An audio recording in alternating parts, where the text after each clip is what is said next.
Hey guys, welcome back to the channel. This is a story about what if Naruto Uzumaki clan prodigy Konoha. Before I start, please support for more amazing content, and do consider subscribing to my channel and share this video with your friends. This is written by Uwaah and link in description and support writer. Let's start the video. Prologue. First day. Uzumaki Naruto was standing in front of the Ninja Academy. At that time he was just 7 and ready for anything. His hair was blonde, spiky and with 2 bangs framing his face. Think Minato. He had deep blue eyes and whiskered cheeks. He was wearing a black t-shirt with an orange spiral on the back symbolizing the Uzumaki clan, orange pants and blue shinobi sandals. All in all he looked exactly like the 4th Hokage. It was his first day at the academy and the ceremony was about to start. He walked in quietly and shyly, taking a seat beside a boy with a pineapple ponytail. He smiled excited, but as shy as ever. "Hey, I'm Nara Shikamaru, you?" The newly dubbed Shikamaru asked, whilst Naruto turned his head around smiling a nervous smile, and then answering, "Uzumaki Naruto." Smiling they got to know each other better and Naruto also met Akimichi Chuji, Inuzuka Kiba and Abirame Shino. Turns out he got along pretty well with all 4 of them. "Hinata, over here." Kiba yelled, calling a shy, cute girl over. She blushed noticing all 4 were staring at her, and walked over to them. "Oh heyo Kiba-kun, Shino-kun," she said with a low voice playing with her fingers. "Nice to see you again Hinata. This is Akimichi Chuji, Nara Shikamaru and Uzumaki Naruto," Shino said introducing each boy at the table.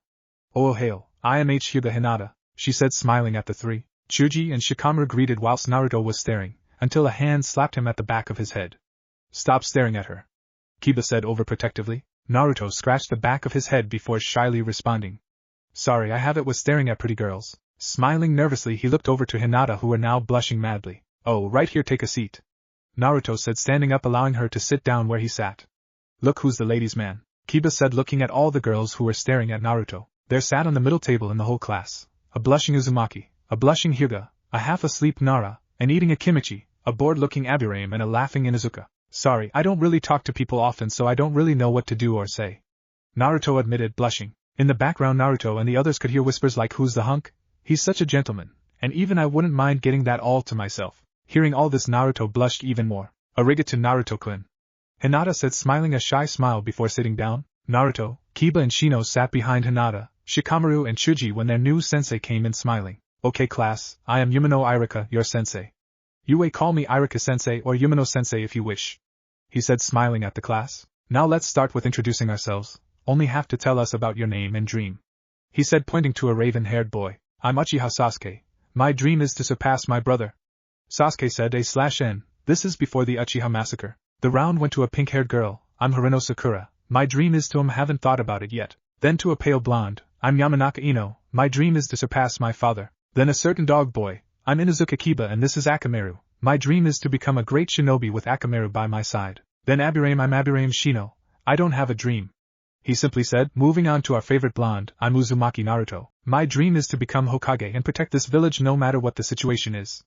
After that it was Hinata, Shikamaru and Chuji, and the rest of the class finished quickly. "So I want to know if any one of you knows what a ninja's life energy is," Irika asked watching a few students raising their hands. He looked at Naruto and motioned for him to talk. "It's called chakra. It's the energy a ninja needs when performing a jutsu.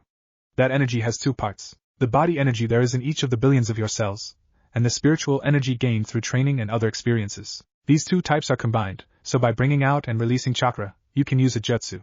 This is done through performing seals with your hands," Naruto explained with a gentle smile. "That's correct, Naruto. Good job," Irika said happily. "We're friends with the genius Shino," Kiba said elbowing Shino, whilst Naruto blushed faintly by the praising. Lunch break. Naruto was walking out alone looking for his new friends. That thought made him smile. "Naruto!" Kiba yelled waving at Naruto. He looked over at his direction seeing Shikamaru, Shino, Chuji, Kiba and Hinata sitting on the lawn. Naruto ran over to them smiling like never before, sitting down talking small talks with them. "So, Naruto, how do you know so much?" Chuji asked munching on some chips. Naruto had answered all the questions in class and were now seen as a smart guy. "I read a lot. It sort of gets stuck in my head after I read it," Naruto answered smiling faintly. "You mean like a photographic memory?" Shikamaru suggested. "No, more like me arresting this information making me the jail." Naruto grinned. "Naruto, all the girls are looking at you, you need a haircut," Kiba said. Naruto looked around and indeed all the girls were staring at him, making him blush bit by bit. He looked over to the raven-haired boy who dubbed himself as Uchiha Sasuke. The thought of someone having the rest of the girls' attention made him sigh in relief. "Sorry, Kiba-san, I like my hair and I'm attractive," Naruto bluntly said. "Show off," Hinata, want to exchange? Kiba asked, holding an onigiri. But Kiba-kun, I only have onigiri. Hinata stammered. Naruto packed out his lunch, about to eat when getting interrupted by a drooling dog. Feeling pity for the dog, Naruto sat his bento box down and smiled. In the box was teriyaki chicken and rice. The others looked at him, and he just blushed at the attention. Sorry, wasn't I supposed to do that? He asked, looking down at Akamaru. You gave up your lunch for my dog? Kiba asked, then walked over to him, handing Naruto an onigiri. I like you, man, you're my new best friend, he continued as Naruto grabbed the onigiri. Kiba sat down next to him, still noticing all the girls staring at the gentle blonde. Akamaru ate happily Naruto's lunch, barking at the taste.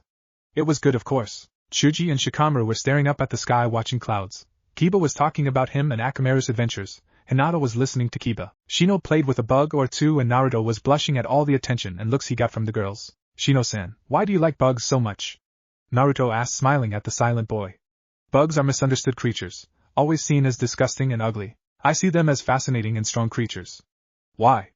Because they take care of themselves at a very young age, proving to us that we are the weak ones. Shino answered, sounding like he had it under control, which he did. The break was now over and the 6 friends walked in again. Okay, students, now let me see how good you are at Taijutsu. Everyone knows what that is, right? For those who don't know, Taijutsu is hand-to-hand combat. No kenjutsu, no ninjutsu, no genjutsu. Understood? Iruka asked, looking his students over outside the academy. Hi, sensei. The children confirmed. Good.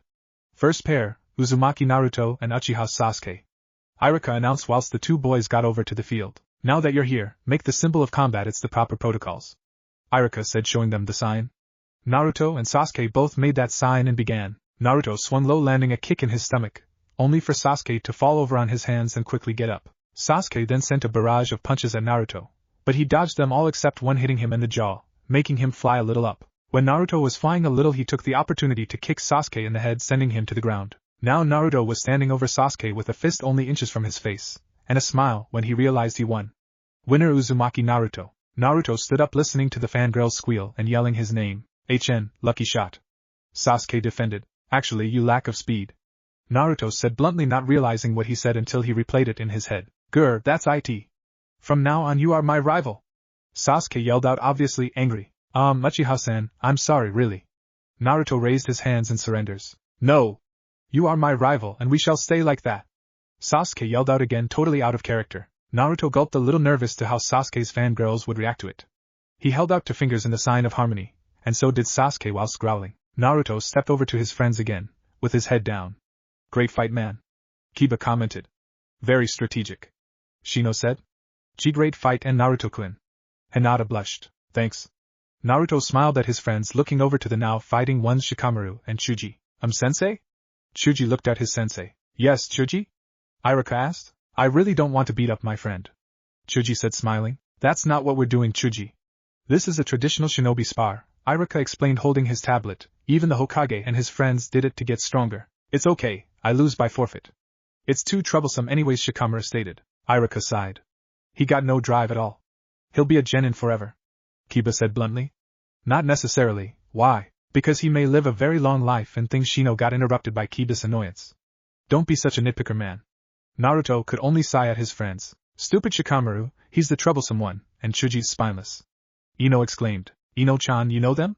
Sakura asked. Yeah, our parents. Fine. Shikamaru, Chuji, the symbol of harmony, Iruka said, moving on to the next one. After the matches, Iruka began telling the students about their abilities. Okay, the best fighter I'll have to say is Naruto. Congratulations, Naruto, you thought about your moves, and when Sasuke thought he had you there, you surprised him with that kick. Sasuke, don't underestimate your enemies. They might come back and bite you in the ass. Sakura, Ino, you both need work and to take this seriously or else you'll die on your first mission. Chuji and Shikamaru, there comes a time when you'll have to fight someone dear to you. For the sake of the village, keep that in mind. Shino, you showed good strategy but you lack of power. Kiba, very good but you need a brain, A/N, so random. Hinata, pretty good, the best girl till now. The list went on and stopped when he was done, and the bell rang for them to go home.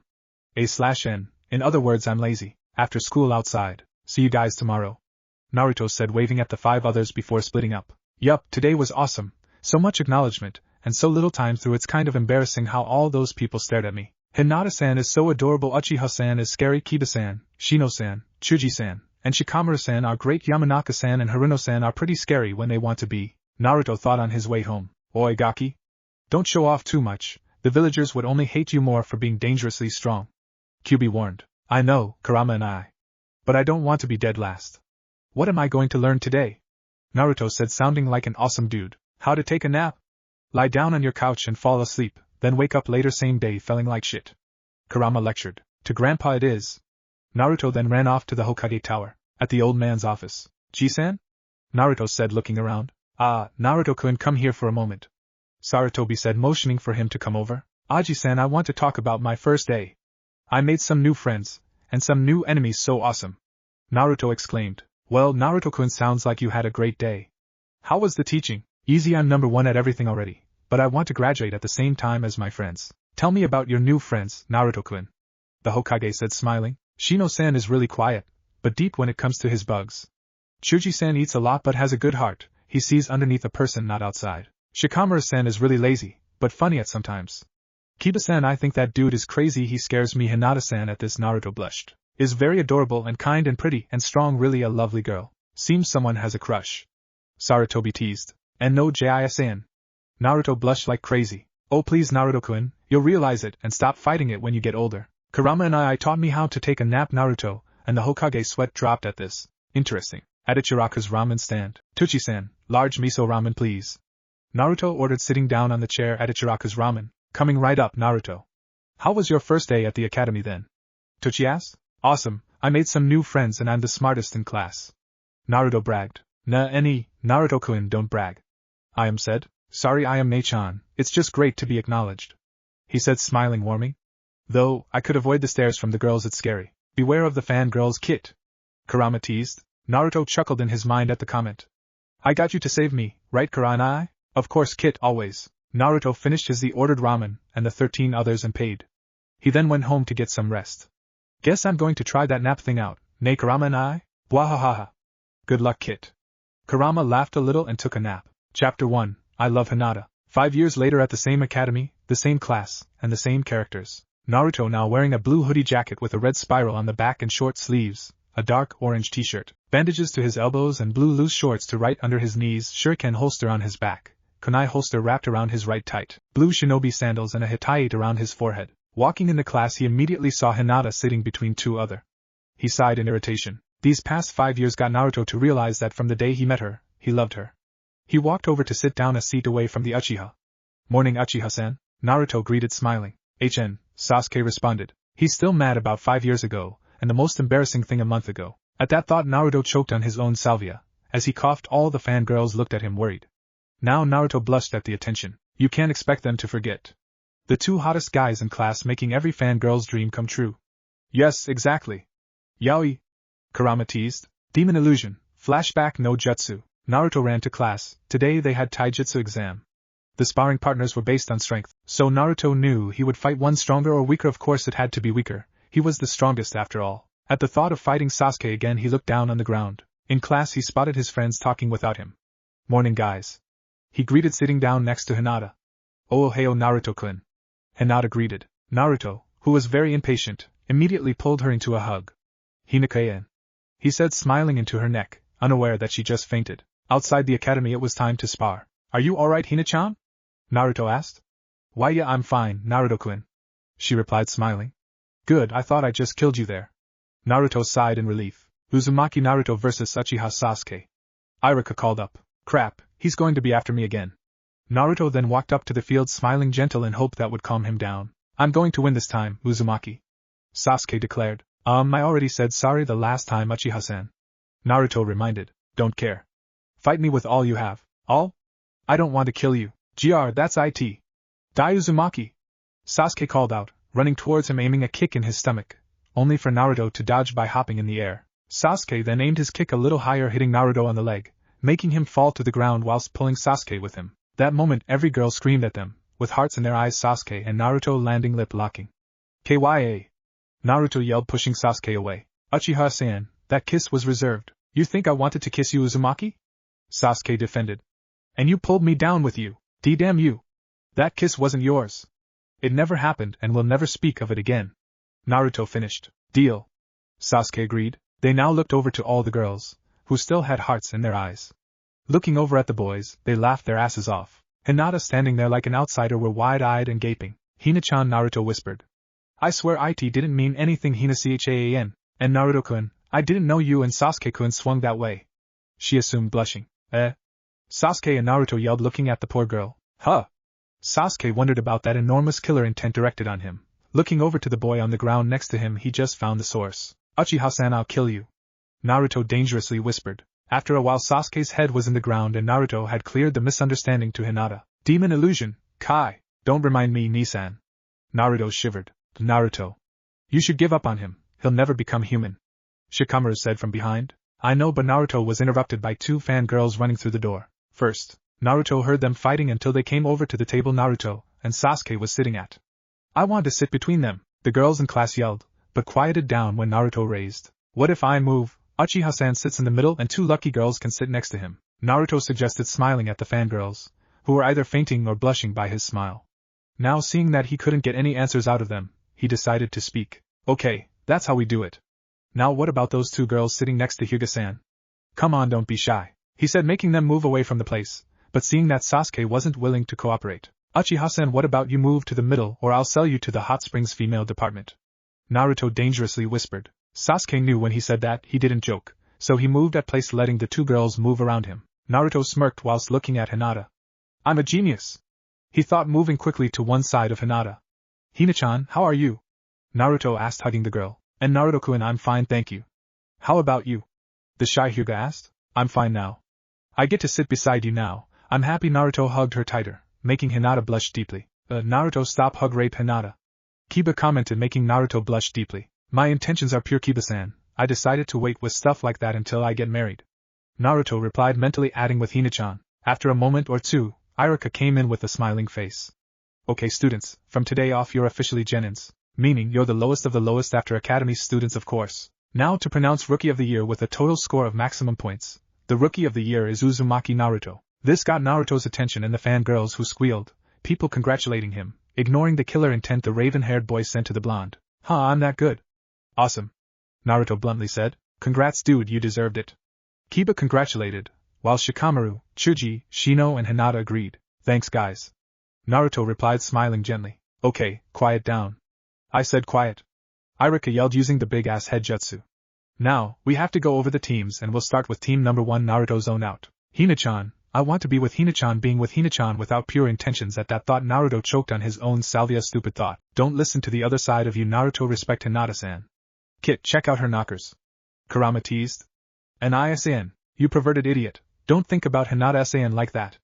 Naruto scowled. Now to Team 7, Uzumaki Naruto. Naruto's thoughts got interrupted and he immediately looked up. Uchiha Sasuke, thud, was the sound of two preteens slamming their heads down on the table. And if you looked closely, all fangirls perked up, already praying to Kami-sama to be on that team, and Harino Sakura. Now everybody went deaf cause of the Kunoichi celebration, and once again Naruto and Sasuke's head was in the table. Team 8, Hyuga Hinata. Naruto again paid attention to who he was going to beat up. To switch team, Inuzuka Kiba. Iruka then got interrupted by Naruto tackling Kiba, who was sitting in front of him. Switch with me, Naruto demanded. No, I'm not going to be with the brooding bastard, Kiba replied. Switch with me, or I'll kick your ass till next week. What happened to the shy genius I knew 5 years ago? I want to be on the same team as Hinata-san. I thought your intention was pure. It is, I want to be with her. At this point Kiba knew he wasn't talking about the teams. Get off of me, Kiba growled quietly, looking at their position. Kiba had his back on the ground while spreading his legs, and in between said legs was our favorite blonde leaning over. I knew you were gay, at least I'm semi. Naruto scratched his chin nervously, while being pushed away by Kiba. As I was saying, Iruka started whilst Naruto and Kiba took their seats again. The last and third member of Team 8 is Aburaim Shino. Naruto jumped Shino's way while saying his name in a happy-go-lucky voice. While still in the air saying his name, Shino turned around and with a cold voice, no was heard. Naruto hit the ground in front of him, crying anime waterfall tears. Why? Naruto asked, still crying waterfall tears. As Kiba said, why? Because Sasuke is really a brooding bastard and Sakura is a mere fangirl.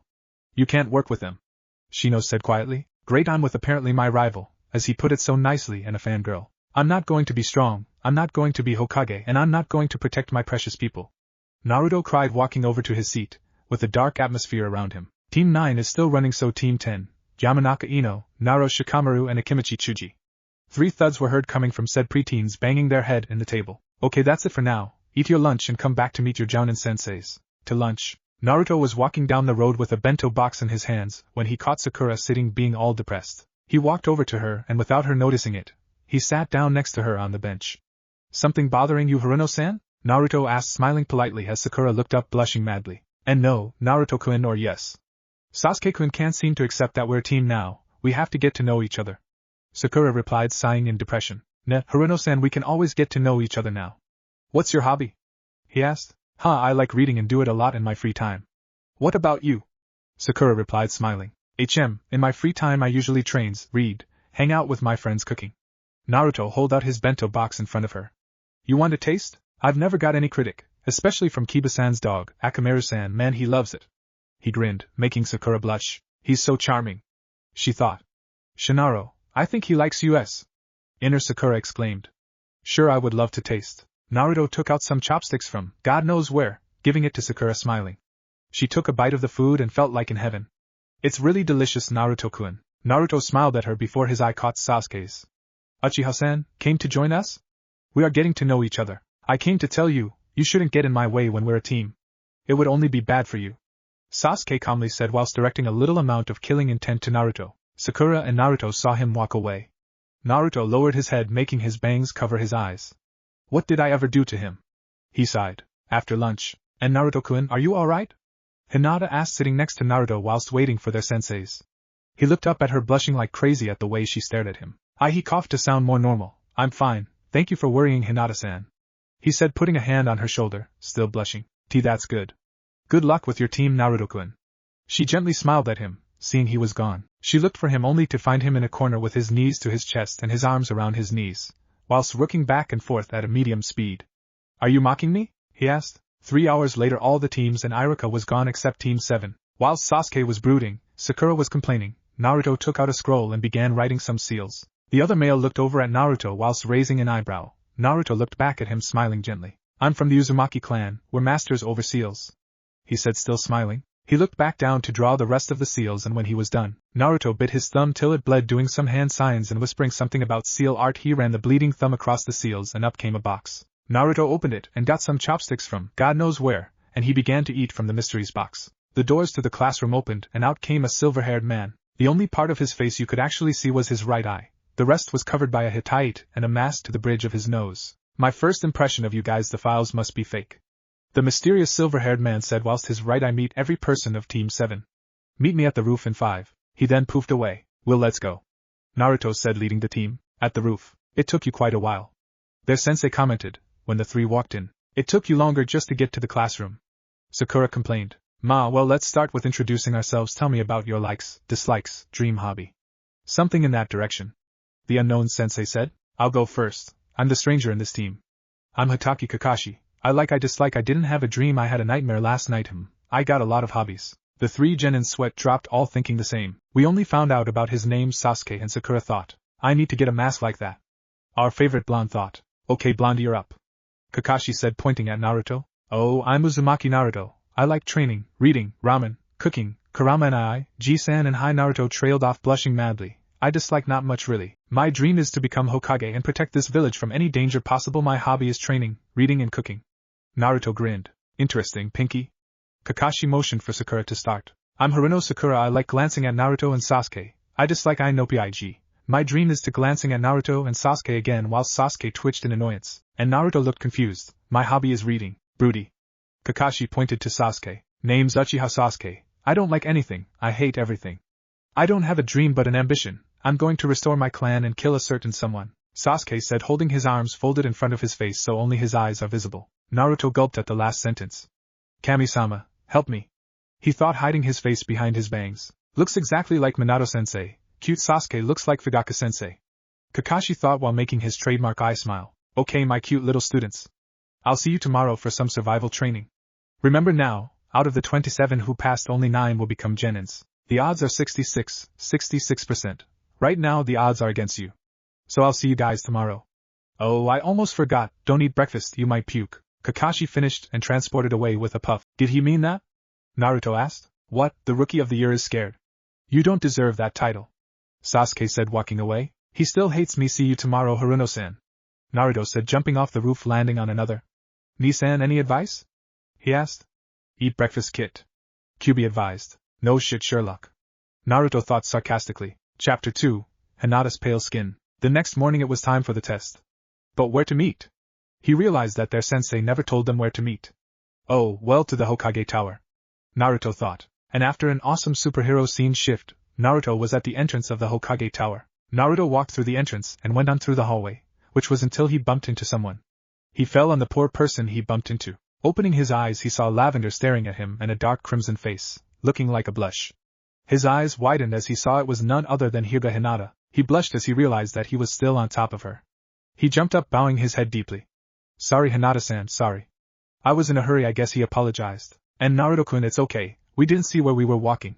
She replied, blushing madly. Naruto stuttered, gulping soundlessly. She got soft skin. He mentally noted the feeling of it.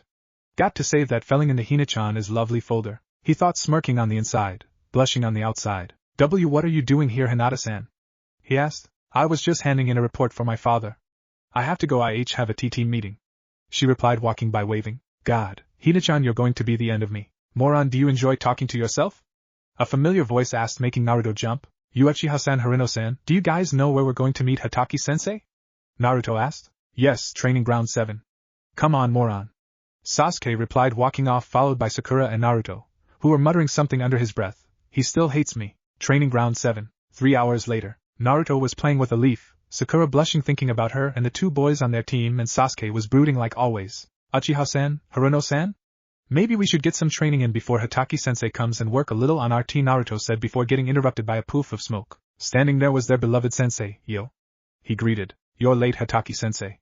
Naruto simply said. Ma. Sorry, but Superman called, he needed my help with Lex Luthor. The team's sweat dropped at the bad apology. Kakashi took out an alarm and 2 bells. He sat the alarm on a log and sat it until noon. He held out the 2 bells, making them all look and wonder. Here is 2 bells. This bell is sat to noon. Those of you who don't get a bell will be tied to one of those logs and fail this test, which means you will be sent back to the academy. Also, if none, 1 or 2 get a bell, the 3, 2 or 1 of you will watch me and 1 or 2 eat lunch.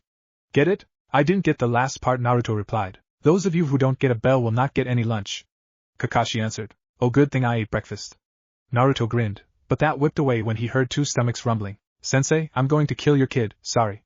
Kakashi thought, twitching his right eyebrow in annoyance. Okay, on your marks, get set, begin. Kakashi yelled, watching his 3 students disappear fast. With Naruto, I have to get that bell. Wait, how are we going to fight a Jounin alone? We are barely Genins. Are they brain dead? Naruto thought. He looked down on the tree he was in and smirked. Their lovely sensei was in a bad position. With Sasuke getting that bell, winning against the Jounin, I'll become stronger. I have to get a bell. Sasuke thought, looking for openings, but sadly it wasn't his lucky day. With Sakura, damn, I'll never get a bell. The 2 hottest guys in class, Sakura thought, I have to get a bell. Inner Sakura exclaimed. With Kakashi, this is going to be fun, 2 prodigies and a brainiac. Let's just hope they'll figure it out. At this point, Kakashi was brought out of his thoughts when a strong wind blew a bunch of leaves in front of him. Out of that bunch came a person rising, a person who we all know as Naruto. How that was interesting. Kakashi thought, taking his fighting stance. Hataki-sensei, I'm not here to fight but to find out how can a Genin take down a Jounin, Naruto asked with a serious face. And why would you put us on teams if you wanted to put us against each other? Good observation skills, I'll give you that. But I'm not here to talk, I'm here to test you. Kakashi said, taking once again his fighting stance up. Fine, Naruto said, and with a hand moving up, a large bundle of leaves gathered as a whirlwind around him. Just to tell you something, I got the upper hand. And with that, a little bunch of leaves gathered as a circle around his hand. He was spinning it around really fast, adding wind chakra to it. Wind style, spinning leaves, he yelled, and threw the spinning leaves circle. On its way to Kakashi, who dodged it, and found cover in the trees, the spinning leaves cut off trees standing in its way. Kakashi's eyes widened. How the hell can he control leaves? His thoughts were interrupted by a loud leaf coffin. The leaves wrapped around Kakashi, and with a leaf funeral, he was crushed. Naruto's eyes widened. But he was happy about this. His sensei just used substitution jutsu on him. Where is he? Naruto thought, looking around suspiciously. He then heard a loud yell of fire style, fireball jutsu. And an idea struck him. With Sasuke, where is he? Up, he looked up, right, left, behind. Nowhere. Not even below. Uchiha-san? Naruto yelled, running towards him. What, moron? Sasuke asked. I've a plan, come on. Naruto said, grabbing his wrist, and pulled him with him, with Naruto and Sasuke. What? Sasuke asked. It's a simple plan. You go fill Harino-san in, I'll look for the perfect timing. Naruto explained. Who made you team leader? The Rookie of the Year status did.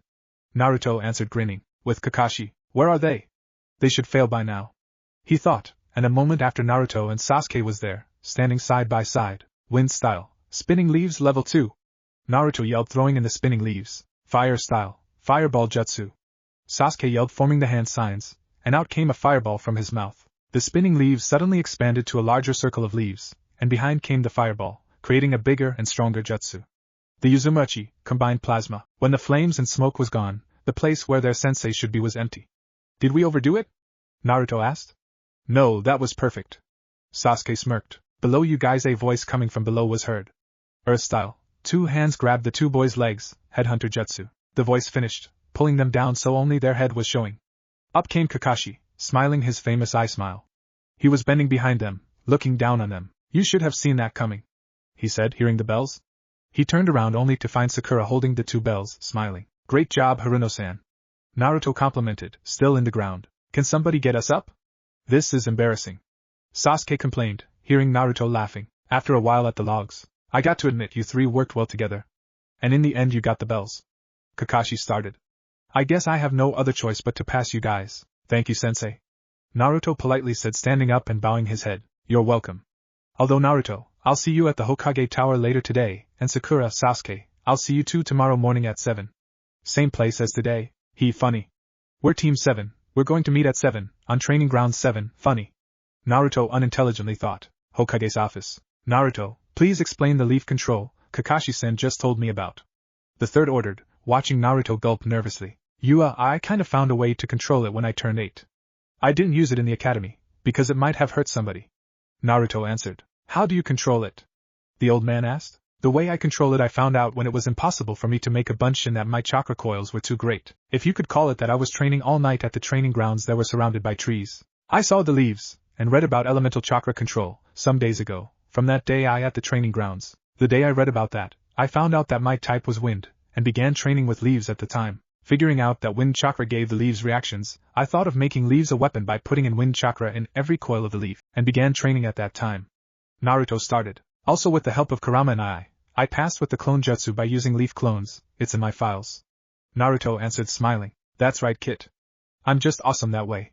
Kurama bragged, whilst Naruto was being interrupted by a loud, I'm taking your hat today, OLD man. Naruto looked in the direction of the voice and saw a kid tripping over his own scarf, falling face first to the ground. Ouch, the little boy whined. Naruto went over to the little boy. You okay? I don't think you should attack Hokage so recklessly. Naruto explained. Next time, I'll help. He grinned. The boy looked up at his smiling face and narrowed his eyes suspiciously. You tripped me. Didn't you? The boy accused. I was way over there, kid. I'm Uzumaki Naruto, what about you? Naruto politely introduced, while smiling a smile that could put the 4th Hokage's pretty face to shame. Why, you don't know me? Naruto shook his head as a way to answer. I'm Sarutobi Konohamaru, the 3rd Hokage's grandson. You're going to treat me with respect. The boy bragged. Konohamaru like the village, any? Naruto asked. Konohamaru-chan, Naruto-kun treats everybody with respect. Even his enemies. Hiruzen informed his grandson. Naruto scratched the back of his neck in embarrassment. Hokage only happened once. He defended. Sure it did, Naruto-kun. The 3rd rose from his chair. It's been an interesting conversation, but I have a meeting with the council. He sighed in defeat. Those people got me wrapped around their little fingers. I have to go too, I'm hungry and I haven't cleaned my apartment for a while now. Naruto said, leaving the room. Ji-chan? Uzumaki Naruto, isn't he the prodigy the council and you always talks about? Konohamaru asked. Yes, he is Konohamaru-chan, the smartest boy since the 4th. Hiruzen answered. Who knows, maybe he'll even surpass me. With Naruto. Why do I feel like someone is watching me? Right, Sarutobi-san. Naruto thought, looking behind only to find himself chuckling at the pathetic try of Konohamaru trying to disguise himself. Sarutobi-san? What do you say I'll teach you something about disguises? He offered. Oh yeah.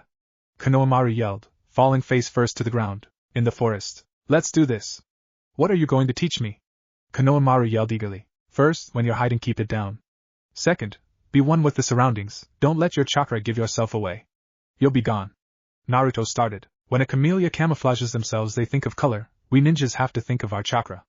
It's a dead giveaway. He finished, and 2 hours later, Konohamaru was beaten. My head hurts, you used too many words. Konohamaru whined. Thanks for the training, Aniki. Naruto's eyes widened slightly. Aniki any? You're welcome Otuto. Naruto grinned. Naruto spotted a midnight blue color, and stared at the person with a blush. Konohamaru seemed to notice this, and looked at the same direction. A person, a girl to be exact, midnight blue hair, lavender-colored eyes, wearing a hitaite around her neck. The girl's was none other than Hyuga Hinata. Got a crush there, nay, Naruto-ni-chan? Konohamaru teased. No. And have some respect for your Aniki. Naruto yelled, hitting the poor boy on the head. Hinata looked over at the yelling, and motioned for her team to go over there. Naruto, of course, noticed this and blushed deeply. Naruto, you idiot, we've been looking for you. Did you pass? Of course you did, it's you. Kiba said very fast. Kiba-san, Shino-san, Hinata-san, how are you guys? Naruto asked smiling. We're great. We just passed with Team 10. So we're going for some barbecue with Shika and Shuji, which brings us to you. Want to come? You can bring the brat, Kiba asked, smiling goofily. Sorry Kiba-san, the brat has to go home. Oh sorry, not a brat, he's a good kid. Sorry Odota. Naruto explained, scratching his head nervously. You called me a brat Aniki, I'll tell Ji-chan. Konohamaru threatened. No, don't come with us then. Otuto, this is my friends from the academy, Hyuga Hinata, Aburaim Shin and Inazuka Kiba. Pronounce them politely will you? Naruto said. Hey, I'm Sarutobi Konohamaru. Pleased to meet you guys. Konohamaru politely said. Great to meet you too. And don't listen to the geek of a brother you have, no need to be polite. Kiba said. Oh, let's go, as Shikamaru-kun and Shujike-kun are waiting for us, right and now.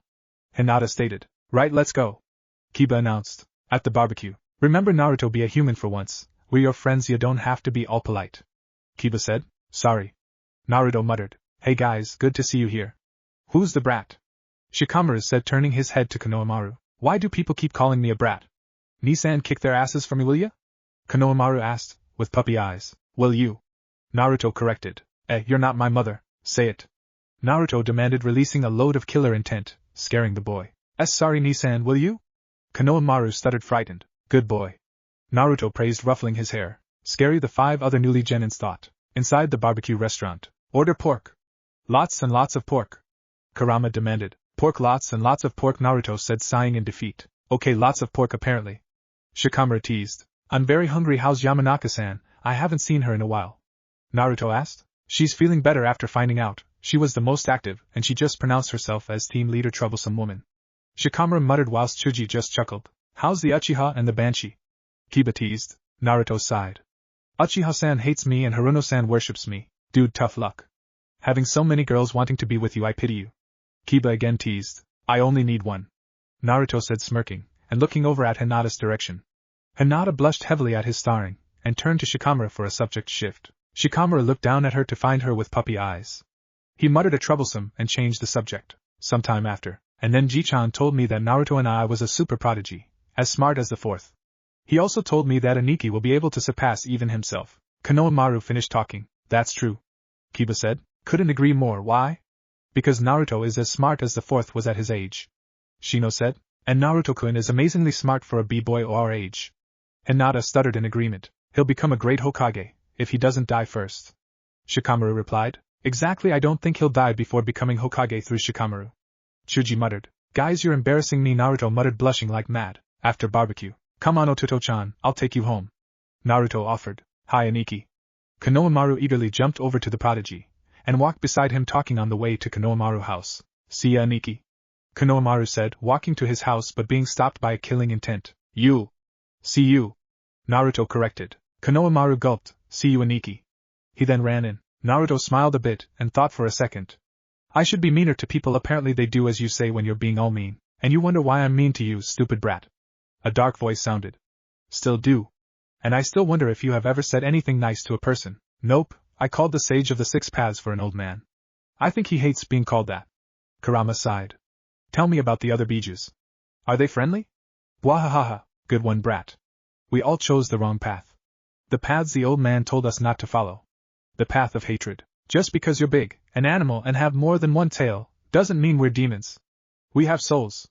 Kurama complained, whilst Naruto just chuckled. Chapter 3, Hinata's Hand. It's been a month since they officially became genins, been on 7 D rank and 1 long C rank. First time they met the old man they had to protect on the C rank, he didn't even believe that they were ninjas. But of course when Naruto stood up to the demon brothers, he proved a point. Demon illusion, flashback no jutsu. Team 7 was walking down the path, surrounded by the threes. Naruto tensed at the uncomfortable silence. Have you ever heard of an amba? It's supposed to be a mythical creature, Naruto asked, breaking the awkward silence. They all looked at him like he was crazy. Just trying to come up with a conversation, the blonde boy explained. They walked past a puddle, and Naruto got that feeling he was being watched. Sensei? His sensei gave him a look saying, I know everything you do and don't. Naruto stared at him for a while. Okay. Naruto looked down on the ground he was walking on. Hinata-san. His thoughts were interrupted by a loud shriek from his pink-haired teammate. Kakashi-sensei! She screamed. Naruto turned around facing two Kiri ninjas. Great, just our luck. Naruto jumped into the air, with leaves flying around him. He collected the leaves into little tiny balls, adding wind chakra, making them stronger. Wind style, leaf cannon, he yelled, sending the balls against the Kiri ninjas. By motioning his hand, all fingers pointing at them, they managed to hit the gauntlets they wore, and hurt the legs of the one with two horns on his Hitaiite. Meizu! The one with only one horn yelled. The newly dubbed Meizu was on the ground in pain after the ball hit his legs. Gozu, finish the job. Meizu yelled in pain. He held on to his hurt legs, standing up again, but this time he couldn't move all that well. The newly dubbed Gozu went after the bridge builder, but was stopped by the outstanding and awesome Kakashi. Standing in his I am awesome stance, he looked at Naruto, Sasuke and Sakura. Good job, Naruto. Kakashi praised. Soon after, the two brothers were tied up against a tree, and Kakashi looked again on his students. Naruto, have you been holding back? He asked the now blushing preteen. Ayano, yes, Naruto stuttered, still blushing. Good job, Naruto. Naruto now smiled. Thank you, Hataki-sensei. Sasuke glared at Naruto, and Sakura had hearts in her eyes, at the smiling boy. Demon illusion, Kai! Naruto was walking home from training when he heard a scream. 5 minutes earlier, Sasuke and Sakura were walking home from training. Sakura following Sasuke, and Sasuke brooding all day. They stopped up as they noticed a box in the middle of the way. That's a idiotic disguise, Sasuke muttered. When the box heard this, it exploded. What do you mean, idiotic disguise? The boy with brown hair yelled out, asking Sasuke. You answered, brat. Two other kids were there too. The one yelling out to Sasuke was Konohamaru. The two others were his friends Udan and Moegi. What, you duck butt hair? Who do you think you are? My Nisan looks better than that, and he's blonde. Konohamaru yelled. Suddenly the air fell with 100 degrees, and not from the cold aura around Sasuke, but Sakura. OKYA. Konohamaru yelled, running as fast as he could. He didn't even look where he ran, so of course he ran into a guy cosplaying as a cat. You little brat. Look where you're running. The cat cosplayer scowled, picking Konohamaru up by his shirt in a threatening way. Nisan? Nisan? Where are you? It's now, I need you. Konohamaru yelled, out in panic. Kankuro, stop it. He said we shouldn't do anything stupid, the sand blonde girl said to the cat cosplayer, or the newly dubbed Kankuro. Tamari, he's not here, is he? Kankuro pointed out. A burst of powerful wind with leaves involved in it came to the rescue of the poor boy, Konohamaru. The leaves teleported a person, standing there with arms folded, deep blue sapphire-like eyes narrowed and a frown on his face, his blonde hair blowing in the wind, as did his blue hoodie. Let the kid go. His voice sounded dangerous, but also gentle at the same time. How it also sounded gentle, better not ask. Nisan. Konohamaru sighed in relief. Who's the show-off? Dude, if you think you can scare me away with that little killer intent, get back in line, I've tried worse, Kankuro bluntly said, but regretting his words when the Ki became even more deadly than before. Kankuro could see his life disappearing one by one, until he let go of the kid. OUF. Konohamaru groaned. Nisan, you came to rescue me, Narutoni. He came with anime waterfall tears. Of course, Ototo-chan. That's what I'm here for. Also, Naruto started looking up at the ninjas in front of him. You're guests in this village. If you don't behave, I won't hesitate to kill you. Naruto looked down at Konohamaru, and went down to one knee to his height. You okay, Konohamaru-chan? Konohamaru nodded. Good to hear. Naruto then eyed his arms. You got bandages since last time I saw you. Konohamaru looked at his hands and smiled a big and shiny smile. Yes, I want to be like you, he exclaimed. Oh, then he saw Moegi and Udan having the same bandages. Well, I use these bandages to cover up the wounds I get from training. I don't want them to get infected. He then looked at Sasuke and Sakura. Hey, what about you? Me and your two friends go out to buy us some fingerless gloves, and eat, Otoro-chan. Naruto suggested, smiling at the Hokage's grandson. Sweet, you're the best Nisan. But after we play ninja, you promise we'll play ninja together. Konohamaru looked at Naruto with puppy dog eyes, which he could only chuckle off. Alright, after we play ninja, Naruto said, patting Konohamaru's head. What kind of ninja plays ninja? Sasuke asked, looking at the blonde in disbelief. The kind ones? Naruto answered bluntly. I feel left out. Maybe I should kill them and get it over with. Kankuro muttered, taking the thing on his back off. Kankuro, stop it. You're an embarrassment to our village, a reed-haired boy from the tree said, before teleporting through sand to the ground. Chigara. Kankuro stuttered. I didn't even sense him. Naruto and Sasuke thought. Suddenly Naruto felt his stomach ache. Shikaku Kurama explained. Naruto's eyes widened, as his looked with Gaara's, whose eyes also widened. One-tailed raccoon. Kurama, Yahoo! Shikaku's voice sounded in Naruto's and Gaara's heads. Shikaku, weakling, how are you? Kurama asked. Who are you calling a weakling? This is why I hate you. Kurama always believed that the number of tails represented the strength of a bijou. Kurama and I? Are you fighting in my mind? Naruto asked in disbelief. Who are you? Gaara's voice intruded Naruto's mind. Uzumaki Naruto, who are you? Naruto answered. Sabaka no Gaara. Get out of my mind. Gaara mind complained. Kurama, break contact now. Naruto ordered. But Kurama got interrupted. No buts now. The mind connections were now over with, and Naruto turned back to leave. Konohamaru, Moegi, Udan. The Chunin exams are here, be careful. Naruto warned. He had met Moegi and Udan before with Konohamaru. It was right before he left for the wave. Sasuke and Sakura just stood there, all blank. At the bridge, Sakura and Sasuke had waited for a long time now with Kakashi. Naruto finally came. You're late, moron. Sasuke pointed out. No shit, Sherlock. Naruto replied with a dull face on. He was really depressed. He had just met another Jinchuriki, and Kurama had driving him crazy about it all day. This is your fault, Kurama and I. Naruto accused. Well, anyway, back into why you're here. I've assigned you 3 to Kakashi started. The Chunin exams, big shock. Naruto finished. Gee, what got up your ass, Naruto? Kakashi joked. Naruto twitched with annoyance. Shut up and give me the application paper thing. He said unintellectual, as he took the paper and went home. What just happened? Sakura asked. Naruto was tired, and when he was tired he got angry. He got depressed. He would do anything to just fall asleep right there on the spot. Tomorrow was the Chunin exam start apparently. Stupid sensei, never giving them the right time. Is Hinata-san going to anticipate? If she does, will she be okay? If not, I'll kill those bastards who hurt her, he thought while sending a huge amount of dark aura. Next day, Naruto ran to the academy. Today was the Chunin exams. As Rookie of the Year, he was representing Konoha's Rookie 9. I have to be great. I have to be as great as I was at the Genin exams top score. Oh yeah, I am so out of character. He thought. His eyes landed on some pink and blue Uchiha San, Haruno San. He yelled, running to them. Hey, sorry about yesterday, I wasn't in the best mood. He apologized. It is okay, Naruto-kun. Let's just get going. Sakura suggested. Hi. They walked into the building. Naruto felt something was up, but continued to walk to second floor.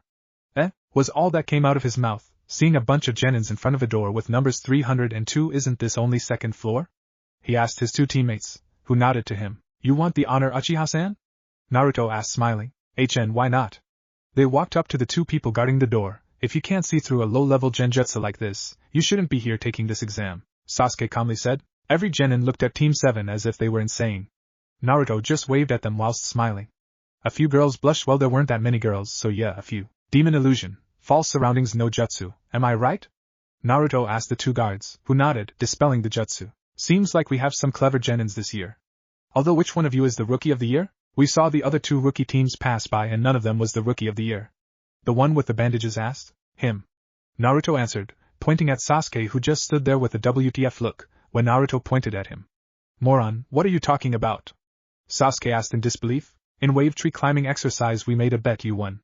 Our favorite blonde replied. Demon illusion, flashback, no jutsu. Well, as Naruto probably knows by now, Zabuza is alive, and I have to train you next time we face him. Kakashi bluntly said. So the training is chakra exercise. You have to climb a tree without using your hands, like this. He formed a seal, sending chakra to his feet. He went for the tree supporting up against some crutches. He climbed the tree without using his hands, just like that. At the end he was on top hanging from a tree branch. Amazing, chakra can be used to other things than just jutsu. Naruto muttered so low, they couldn't hear his unintelligent mutter. Kakashi explained what to do, how to do it. Sakura did it easily, and Naruto, as polite as he is, he praised her. It was now only Naruto and Sasuke left in the forest. Naruto felt awkward. He glanced at Sasuke and decided to help, winning his friendship. Hey Sasuke. Sasuke turned to him. Want to make a bet? Naruto had now caught Sasuke's attention fully. What kind of bet, moron? Sasuke asked. The first one finishing this exercise gets to be Rookie of the Year. Naruto offered. Sasuke smirked his creepy-like smirk. A/N. I actually love it. It makes him look HAWT, and nodded in agreement. Deal. Get ready to lose your title as Rookie of the Year, moron. Naruto just smiled. Demon illusion, Kai. Sasuke just remembered right. I won that bet, didn't I? Naruto just nodded. Well, let's go. Wait. A lavender-eyed guy yelled. If I remember correctly, the Rookie of the Year was a no clan, named Uzumaki. He started, as Naruto looked down on the ground. No clan? Did whole Konoha already forget about the Uzumaki clan? You're an Uchiha, you can't be Rookie of the Year. He finished. To my defense, the Uzumaki clan had their own village. Naruto muttered. I won't call that a no clan if I were you. His voice rose a bit there. Say that again, and I won't hesitate to kill you. He was now sending a lot of ki at him, only to scare all the other genins. Uchiha-san, Harino-san, we're leaving.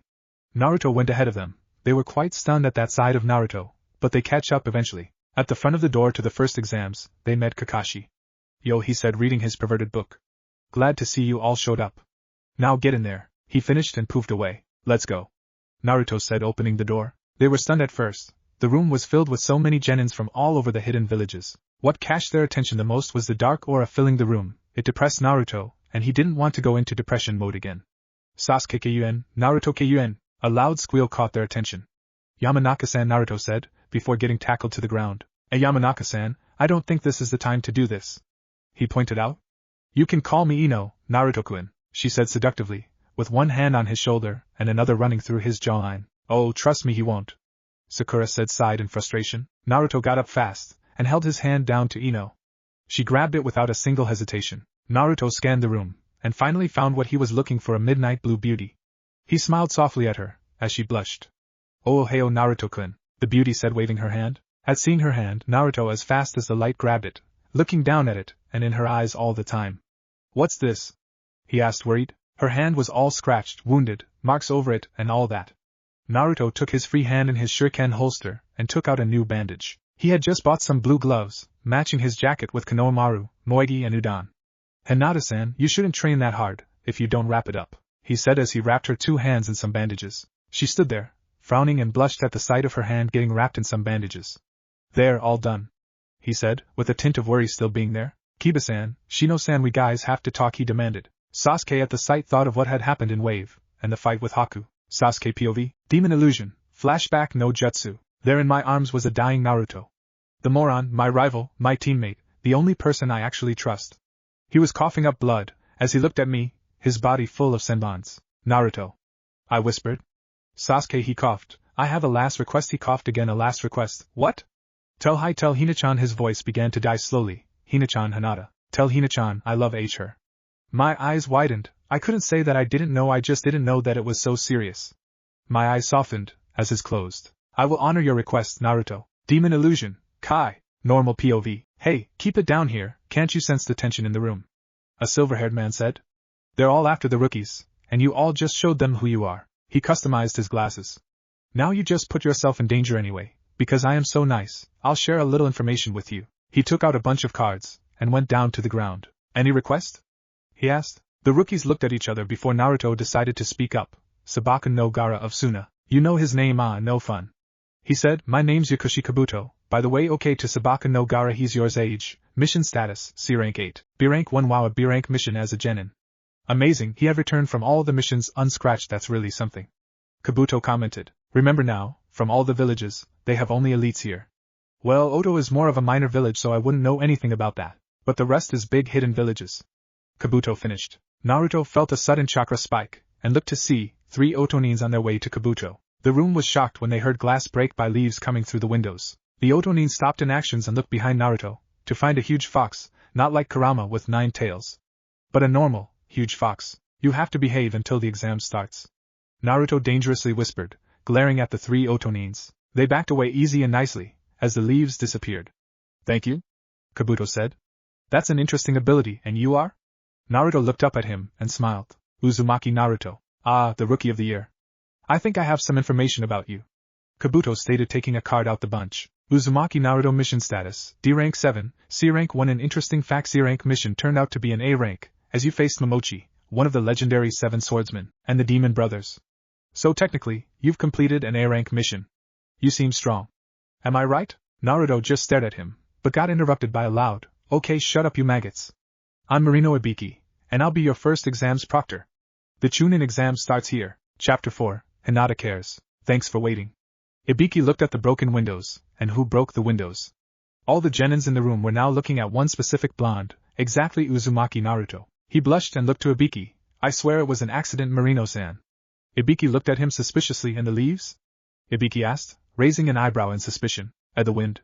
Naruto lied, smiling sheepishly. Well, it wasn't entirely a lie. He did use wind chakra to control the leaves. Ibiki just shrugged it off and continued. Everybody, pick a number and sit down. Ibiki ordered. Damn Uzumaki, just like his mother, always coming with stupid excuses, although he do look like his father. Ibiki thought. The genins took a number and went to their seats. Now, for this first test, you'll have a written test, but in this written test there are rules you'll have to keep. Rule number 1, test taker start off holding a perfect score of 10 points. The test consists of 10 questions and 1 point is subtracted from the initial total of every question answered incorrectly. Ibiki started off. Rule number 2, the test is a team event. Meaning passing is determined by combining each team's total score. Everybody in the groaned at this. Rule number 3, those caught cheating will lose 2 points for each offense. Naruto was now thinking hard. Rule number 4, those who lose all their points in the exam, though cheating, and those who fails to answer any questions correctly will fail, along with their teammate. Ibiki finished. You have 1 hour, the 10th question will be revealed after 45 minutes. Now begin. Ibiki yelled. These questions seem tough. Well, for people who aren't geniuses, I am, and Ichan told me not to brag. Naruto, damn it. Naruto thought. Anyways, why would we lose points if we cheat? Why not just send us out the door? Naruto's eyes widened. Hee, sneaky Marino-san, sneaky, but I don't need to cheat. Naruto finished thinking and began writing down the answers for the first question like it was nothing. A cryptogram? Should be easy enough. How the hell is the half of this room supposed to answer this? Kit, shut up and write damn it and let me sleep. Kurama complained. This is going to be interesting. Who will get the most points in this one? Naruto. Sasuke thought, assuming this as a challenge. Sharingan. The Sharingan activated, copying the one in front of him. I am so lucky. I have 2 Gunnies on my team. We'll never lose. Shinaro, this is awesome. Sakura and Inner Sakura squealed mentally. And Naruto-kun, I wish I was as smart as you, Baiwakugan. Hinata's veins now became visible. It had chakra flowing through. Her eyes became sharper than before, and she copied the man behind her. Troublesome, the lazy genius thought as he wrote down the answers as if they were nothing to worry about. Ino probably thinks I can't do this, damn pig. He chuckled inwardly. Ha! I'm going to take this test down as if it were nothing. Just wait, Sakura, your big forehead is finally coming into use. Ino thought determinedly, and then Naruto-kun and Sasuke-kun will want me as their teammate. She used the mind transfer jutsu to take over Sakura's mind. Ino will come with the answers any minute, I just know it. Chuji thought. I don't like this test. The examiner is too scary, look at all those scars. Well, I've got Akamaru, I don't need anything else but him. Kiba thought, looking at his dog, who was sitting on the top of his head. Got anything yet, Akamaru? Kiba whispered to him. Akamaru barked the answer to the first question. Shino just remained quiet in his head and outside his head, whilst writing down the answers. That Uzumaki boy, I wonder why he said the Uchiha is the rookie of the year. Neji thought, sitting behind him. Let's see what he's made of. He activated his Byakugan and looked at Naruto's test. I was all done in only 15 minutes. He growled silently. Readjust your headband if you see the other boy's test. Tenten thought, and at the same time making it in Morse code with some mirrors. When she saw him adjust, she stopped moving the mirrors as Lee wrote down the answers. Thanks, Tenten. Will the flames of youth always shine brightly? Lee unintelligently thought. 45 minutes passed and Ibiki yelled out to them. Everybody, put down your pencils and listen. The 10th question. The genins perked up, looking at Ibiki with a serious face. But first we'll have to go through some rules. Groans were heard all over the room. First, for this question you must choose whether you want to take it or not. Choose? What happens if we choose not to? Asan Kunoichi asked. If you choose not to, your points will be reduced to 0, you fail with your teammates. A loud protest began with a what does that mean? Of course we'll choose to take it. That doesn't make any sense. Silence. Ibiki yelled. Now for the other rule. Another? Give it a break, damn it. Sakura thought, depressed over all the rules there had to be. He's playing mind games now, I remember him. It's the head of TI torture and interrogations, I see. Naruto thought, smirking. If you choose to take it and answer incorrectly, that person will lose all rights to take the Chunin exam again. Ibiki yelled, giving the genins an evil smirk. Academy, another place. Sitting there in that room was 3 Jounin senseis, Kakashi, Kurenai and Asuma. Well, it sure is boring without my team. The missions will have to wait, Kakashi said, sounding as bored as hell. Don't worry, you'll be busy again soon. Asuma reassured. Why is that? I heard the examiner of the first test is Marino Ibiki. Not that sadist, Kakashi complained. Passing the first test will be difficult for them, with or without Naruto. Sadist? Kurenai asked, joining the conversation. Kurenai, you're a new Jounin, so you probably don't know. Asuma started out. Who is he? A pro. Of what? Kurenai began being curious. Led assassination squads, torture and interrogations captain, special Jounin, Marino Ibiki. Asuma finished. Academy room 302. What kind of stupid rule is that? There are people in this room who have taken the exam more than once. Kiba yelled in protest. Well, you guys are just unlucky that way. This year it's my rules.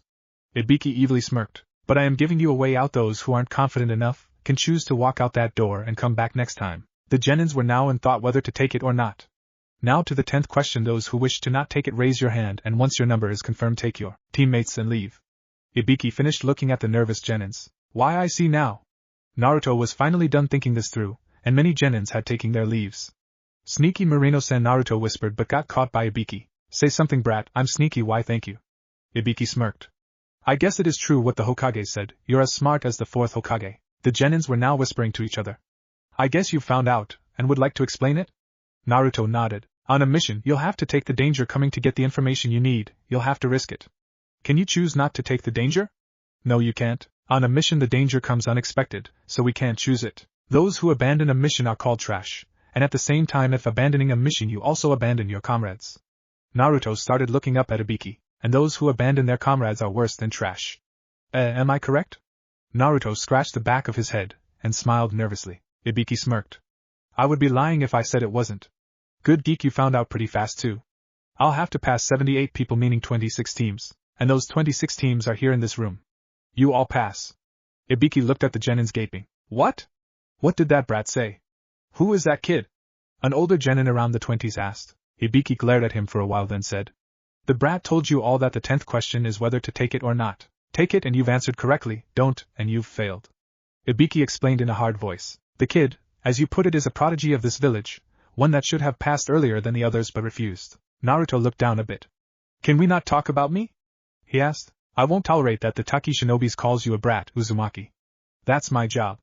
Ibiki defended. A black ball then came through the window and up came a sign saying, Second Examiner, Mitarashi Enko. Okay, you maggots. I'm the second examiner, Mitarashi Enko. You've all passed, I see. Now let's go. She yelled, making all the genins sweat drop. Huh? 26 teams, what is this? A nursery interrogation, Ibiki?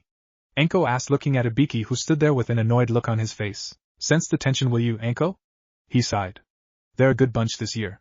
Don't expect too much in your test too. Ha! My test will cut them down to half. Enko smugly smirked. Training ground 44/the Forest of Dead. At this training ground, a huge forest with bigger trees than normal, a fence around it, and a sign saying, Danger, stay out. Welcome to my playground, maggots, the Forest of Death. Enko said with an evil smile. The genins looked at her horrified. Been there. Naruto bluntly said as all genins looked at him. What, it was a dare thanks to my lovely friend Kiba. I was 9. He smiled foxily. Now before we start the second test, there is something I have to pass out. Enko said. Uzumaki, I like you, you don't seem afraid of the forest. Be a good little boy and pass these out, will ya? She smirked. Will you? Naruto corrected. Shut up, maggot. Why does everybody call me a maggot? Naruto muttered as he passed out the agreements. Now signs those agreements. We don't want little Omi taking the responsibility of your deaths, right? Enko said in a sickly sweet voice. Speak for yourself. Naruto again muttered and growled. Shut it, Uzumaki. I'll now explain the area. At training ground number 44 are 44 locked gates. Forest, river and a tower in the center. From the gates to the tower is about 10 kilometers. During the survival in here you will compete in a no-rules scroll battle. Scrolls? A Takinin asked. Yes, Enko took out 2 scrolls and showed it to them. You will compete over these 2 scrolls, the Earth and Heaven scrolls. She closed her eyes for a second or two, and opened them again. There are 78 people here, meaning 26 teams. Half of you, meaning 13 teams, get a Heaven scroll, whilst the other half gets an Earth. To pass this test she held the Heaven and Earth scroll in front of them, and narrowed her eyes. You must make it to the tower with both scrolls. 13 teams will lose their scrolls, half of them will definitely fail. Sakura said. However, there is a time limit. This test will last 120 hours. Exactly 5 days. Enko then got interrupted by 2 loud voices. 5 days. Ino yelled. What about food? Chuji exclaimed. Enko closed her eyes in annoyance. You're on your own. The forest is full of food. Just watch out for man-eating beasts, poisonous insects and poisonous plants. She warned. And 13 teams passing is not likely. As the days go on, the distance to the goal will become farther. And the time to rest will become shorter, and the area is crawling with enemies. You won't get much sleep. So not only will some people fail because of the scrolls, some will also die from the harshness of the course. Now I'll talk about what will disqualify you. She held out one finger and began. First, those who don't make it to the tower, with both scrolls within the time limit. She then held out 2 fingers. Second, those who lose a teammate, or have a teammate killed. She put both hands on her hips and continued. As a rule, there is no quitting in the middle. You'll be in the forest for 5 days, and one more rule: you must not look inside the scrolls until you come to the tower. What happens if you do? Naruto asked. That'll be a secret for anyone who does, she replied in her sickly sweet voice. A Chunin will be asked to handle classified information. This is to test your trustworthiness. That is for the explanation. Exchange your 3 agreements for a scroll, then choose a gate for the start. She looked up to them. A final word of advice: don't die. As all the genins began filling out their agreements, Naruto began filling out his when he noticed Hinata. Hinata-san. Naruto called out, making her look at him. And Naruto-kun, she greeted. Alright. She muttered and ducked in her shuriken holster. Here, for safety. She explained, holding out some ointment for him. You made this? Naruto asked, as she nodded. Thanks, Hinata-san. He suddenly grabbed her wrist and pulled her in and kissed her cheek. Hinata blushed heavily, and much to Naruto's surprise, note the sarcasm, she fainted. Hinata-san. Naruto's eyes widened. Hina-chan, Naruto? What did you do to her? Kiba growled, glaring daggers at Naruto. She fainted when Naruto couldn't finish the sentence and just blushed. It's okay, why? We'll take her from here, why? Because she's our teammate. Shino explained. Naruto looked at them worried. Would she be okay? That was the only question flowing through his head right now. At the gates. Gate 16, Kiba, Shino and Hinata. Yahoo! Survival is our specialty. Hinata, don't go soft on us. Kiba exclaimed. Gate 27, Shikamaru, Chuji and Ino. Risking our lives, this sucks, but we'll have to do it. Shikamaru said. Let's go after Team 10. Gate 12, Naruto, Sasuke and Sakura. Let's take it easy to start out. Naruto said, smiling. Gate 20, the Sound Trio. Hee, it's finally here. The chance to fulfill our mission. The one wrapped up in bandages said. Gate 38, Kabuto's team. Kabuto stood there just smirking. All 3 remained quiet. Gate 6, Sand siblings. Of course the other teams, but I'm also afraid of being with him for 5 days. Kankuro thought, glancing at Gaara. Gate 15, Mysterious Kusanins. So first we'll go after the rookies. One of them said. We're allowed to kill from here. Makes things easier. Another one said. Gate 41, Neji, Lee Tenten. Guy-sensei, I'll do my best. Lee determinedly thought. With Anko. Everyone, follow the instructor and go to your gates. The second exam will begin in 30 minutes. Anko ordered. 30 minutes later, the second test of the Chunin exams now beings. She yelled as all the genin smacked their gates open and began. Gate 12. Okay, let's go. Naruto yelled. Exited moron? Sasuke asked. You bet. This is a perfect opportunity to test out abilities too. Me, done. Yeah, Naruto, where's the extra? Me, coming right up. First to reveal it, I may add, dramatic drums things. Sasuke, she's a damn girl. It isn't that hard to see. Me, damn you Uchiha. Sasuke, come with the extra. Me, right, this extra is Konoha in 3 years after the Pain Invasion. And an apology for being late. 3 years in the future, after Pain Invasion. Welcome back. You're a hero, Naruto. We believed in you, Naruto. Welcome home. Thank you, was the sound of a joyful village when their hero, and our favorite blonde, came home after defeating Pain. Naruto's eyes widened. He was being acknowledged by the whole village, not just shinobis but also civilians. His long red cape with black flames at the edge, still there, was flying in the wind as he was on the back of Kakashi. Beneath his cape was a standard Jounin uniform. The fingerless gloves he bought with Konohamaru, Moegi and Udan, was still on. His eyes widened again. Hina-chan, he thought. Hataki-sensei, where is she? Is she okay? His voice sounded worn out. Is Hinata-san okay? He closed his eyes shut, but opened them again when he heard footsteps coming. He smiled faintly. Haruno-san, glad you're okay. Where is she? He quickly asked, going straight to the point. She's fine, she's with Kiba and Shino over there. Sakura reassured him, pointing at the direction of Team 8. Naruto looked at them, eyes widened at Hinata. She was crying. He couldn't see if it was of happiness or sadness, but she was crying. And that was what hurts the most. Hina-chan. He whispered, walking in her direction. And Naruto-kun, are you alright? Hinata asked. Team 8 was waiting for the answer of their so-called hero, when they noticed he was just staring at her. Hina-chan, his voice sounded like in disbelief, whilst Konoha 12 all thought the same. He's finally going to tell her, but was disappointed when they heard him continue. You look hurt. Why are you crying? Where does it hurt? You hungry? You thirsty? You are so pale. Why are you red in the face? Oh my Kami! You've catched a cold. Haruno-san, send the best medics over here and fast. He yelled, as they all sweat dropped. And Naruto-kun, I'm fine. Hinata stuttered but was interrupted by Naruto's exclamation once again. Nonsense. You were up against Pain. You're not fine, damn you look. So he stopped himself from saying any more, and pulled her into a tight hug. Huggable.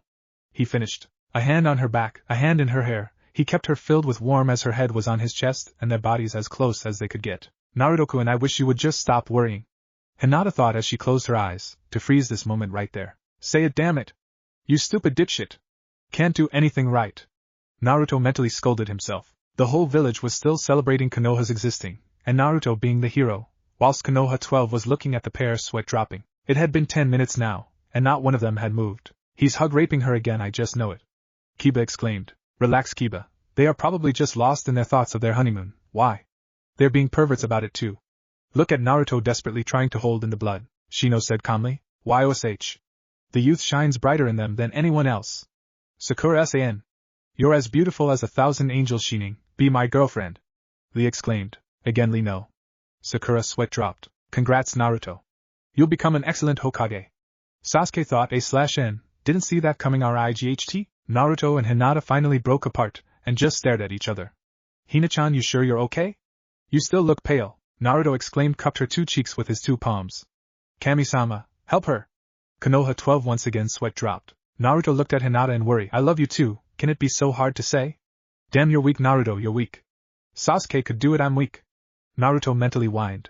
Hinata-san looks all beaten up, all for me? Damn, she can be scary. Naruto's head were only inches from hers, and unconsciously he was still leaning in. Hinata blushed 1,000 red colors as she noticed him still leaning in. Her hands were on his wrists, as she also leaned in. At last, the moment their friends had been waiting for 10 minutes, damn it. They kissed. Naruto felt like in the 7th heaven, as he closed his eyes, pulling her closer. Naruto's POV. Damn. I'm kissing her. Kurama and I in your face. I'm awesome. I did it. Now you only need to confess. Kurama and I decided to ruin my moment of awesomeness. My lips were still on hers. My eyes still closed, my hands still on her cheeks. I was a feet taller than her, that's my guess to be exact.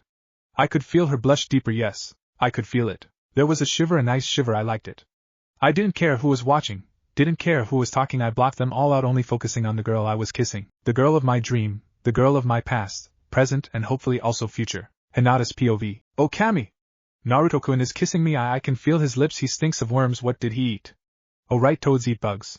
Gross, but he's kissing me, I don't know what to do. Just don't faint, Hinata, don't faint. I felt my legs giving away to the kiss, and almost fell backwards, separating us from the kiss, but Naruto-kun caught me. We looked each other in the eyes for a while, until he opened his mouth to say something. Kami-sama, don't let it be, you sure you're okay? So annoying. Normal POV. Okay, now they have been at it for 5 minutes?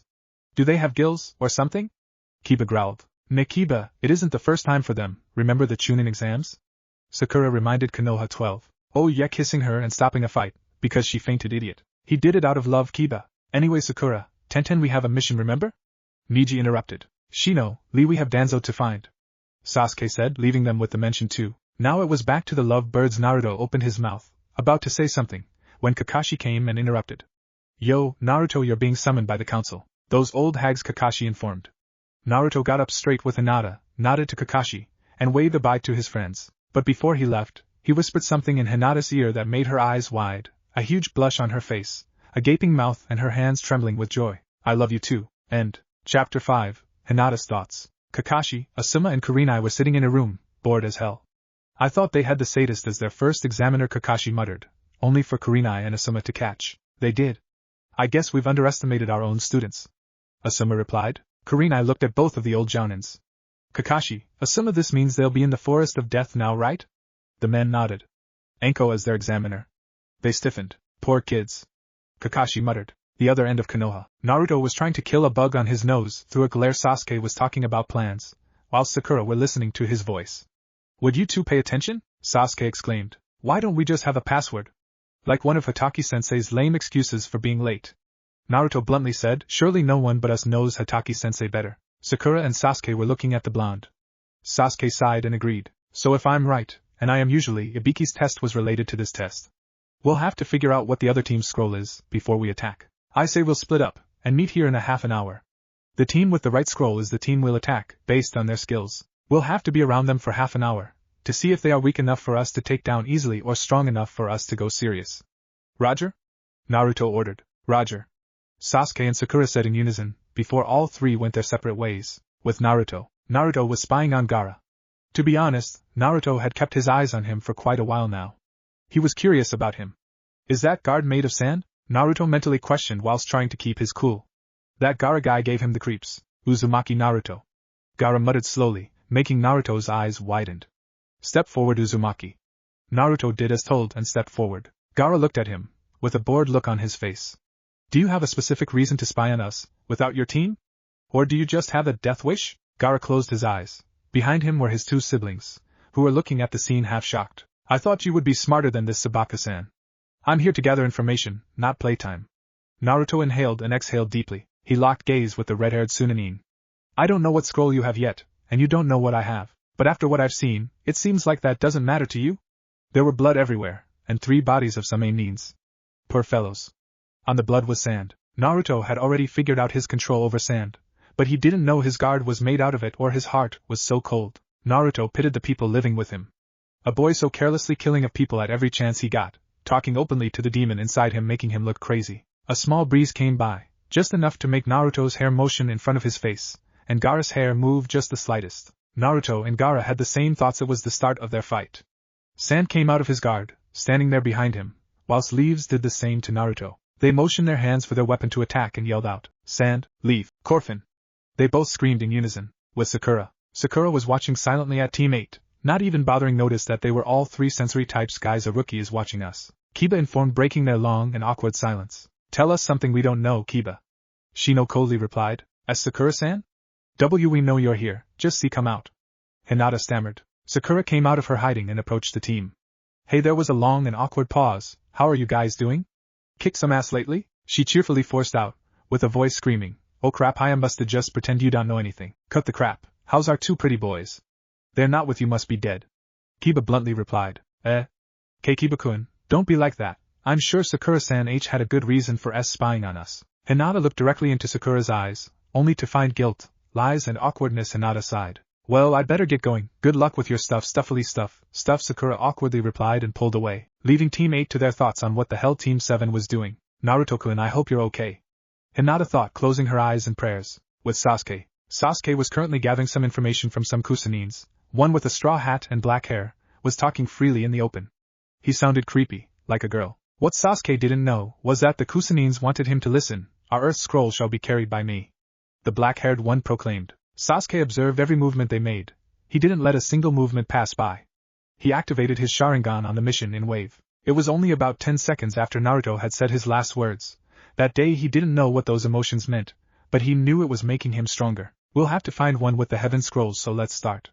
The one with the mask said, with Team 10. Guard, this is so troublesome. How did Asuma-sensei talk us into this? Shikamaru complained. No, how did Ino talk us into this? Chuji corrected whilst he ate some chips. Clash. When that clash was heard, the trio looked in the direction of the source of the sound, only to see the air rain with leaves and sand. Huh? Shikamaru questioned as Ino stared in shock. It's Naruto-kun's leaf technique. We must stalk, help him, she said, as innocent as possible with a squeal. Damn troublesome comrade, Shikamaru muttered. With Naruto, the leaves and the sand crashed together, and a huge clash came. I didn't think it would be so strong, Naruto thought as he got up from being blasted away from the clash. Don't underestimate him, Kit. That sand is stronger, yeah, but your will is biggest. Kurama exclaimed. What a speech, Kurama, and I'm touched. He then jumped up and began going through a few hand seals. He slammed his hand to the ground and yelled out, Seal, as half of the sand on the ground was swallowed by a bunch of seals coming out of Naruto's hand. What? Gaara thought as his gaze changed from Naruto to the ground where his sand was. What did you do to my sand? He glared at the poor blonde with a crap load of killer intent. Naruto sighed. I sealed it. Didn't you hear me when I yelled seal? I heard you. I just want to know one more thing. If you're like me, then how can you be around those people? Gaara said, his eyes never leaving the blue ones. I'm not like you. My village hates me, yeah, but only the civilians. The shinobi sees me for who I am, not the demon, as people put it so nicely, but the vessel, the prison, the host, the Jinchuriki, those people are my friends, not my enemies. I'm their friend. Naruto explained and smiled softly. There was a long pause suddenly. Leave, Gaara bluntly said. What? Naruto confused exclaimed. I have no intention of fighting you. Leave before I change my mind. Naruto smiled at him and disappeared in a swirl of leaves. With Sakura and Sasuke, the two had just come back from their little information gatherings mission. I've found a team with the Earth Scroll. They were talking freely. I think we could take them down, Sasuke informed, and Sakura looked at him with her most serious face. The only team I could find was Team 8. Apparently they have it under control and right now they're headed to the tower. That was the only information Sakura actually got, and decided to tell. Damn, they're ahead of us. A shuffle of sound came from the bushes and alarmed the two competitors, as they took out their kunais for defense. Whoa, guys. Relax. I got lost on the road of life, when I helped an old lady across the street. A blond man said with a grin on his face. Naruto, don't scare us like that, why are you late? Sasuke exclaimed. Big bad Uchiha scared? Naruto smirked. I was caught up in a fight. A fight? Moron, you were supposed to only gather information, not fight anyone. But he started it. Soon a team had both scrolls. My thoughts about this is that there are people here who is strong already have their scrolls. We have to go to the tower area and wait for some weak teams. Naruto replied. I've already found a team with the Earth Scroll, that creepy Kusa team.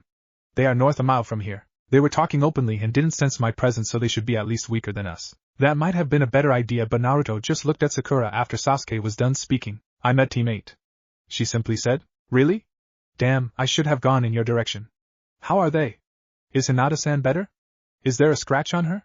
Who did it? I'm going to kill them. No, wait, makes them suffer and let them die slowly. Naruto quickly said whilst cracking his knuckles and sending a dark aura out. They're fine, they've got both scrolls, and are on their way to the tower. Why were you so worried anyways? Sakura confused asked. I'll look at the time, let's go find that Kusa team. He stuttered in defense. Too late, little rookies.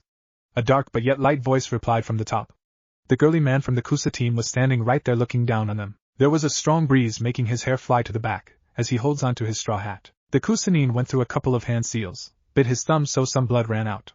He crossed it out on some seal on his left wrist, and yelled out, summoning jutsu. As he yelled, a huge snake came to sight. Naruto, Sasuke and Sakura went into battle position and fast. Uchiha-san, Haruno-san, I'll take snake bastard, you'll take the snake. Naruto demanded as the leader he was. Sorry, Naruto-kun, but I want to fight Uchiha Sasuke-kun. The girly man's tongue craped out, and licked his lips. You heard him, moron.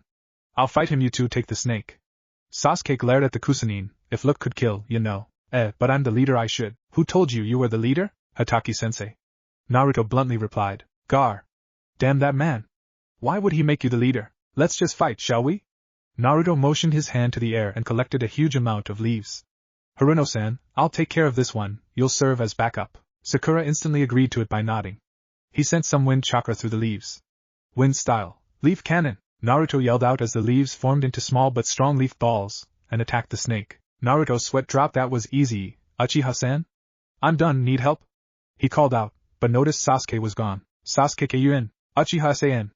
They both called out, as they couldn't find their third teammate. Arg! A loud masculine scream sounded. Naruto and Sakura were quickly on their feet and ran to the direction of the sound. What they found was shocking. Sasuke was on his knees, hurt. He was holding onto his ribs as he screamed in pain. It sounded horrible to the two genins who were staring at their teammate in horror. Sasuke-kun! Sakura screamed, gaining the attention of the Kusanin. Haruno-san, you shouldn't yell so carelessly. Naruto exclaimed. Naruto-kun and Pinky, how lovely to see you two here. Helping Sasuke-kun? You got here quite fast. Have you already taken care of my little pet? The foreign ninja licked his lips, with his extremely long tongue. I've heard that you're as smart as the fourth Hokage was your age, but are you as strong? He questioned and began counterattack. Naruto did the same and wrapped some leaves around the Kusanin. Leaf funeral! He yelled as the leaves pressed against the body of the enemy, until nothing but mud flew out. Naruto's eyes widened.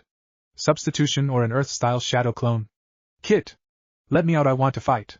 This man is not who you think he is. Kurama and I can't let you out here, my teammates will find out about you.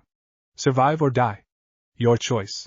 Sorry Kurama and but I'll have to do this by myself. Kukuku, the stupid laughter came from the snake bastard. I see, didn't even have say more than 2 words, and you've already killed my clone. He crept closer and closer to Naruto, who had moved away from Sakura to get the snake dude out of their sight. Sakura was currently helping Sasuke getting back on his feet, but he kept on wincing in pain. It was hard to hide the pain, but at least he was trying. Naruto was still fighting their enemy, as he held onto that scroll he had managed to take from him. Kukuku, I see you have gotten my Earth Scroll. You like it? Be a good boy, and I'll let you keep it. He formed a mysterious seal, as his neck began to stretch out. He bit Naruto before he could even register what was going on. A cry of pain was heard throughout the forest, and was also heard by Team 8. Hut-T, that voice, Naruto-kun.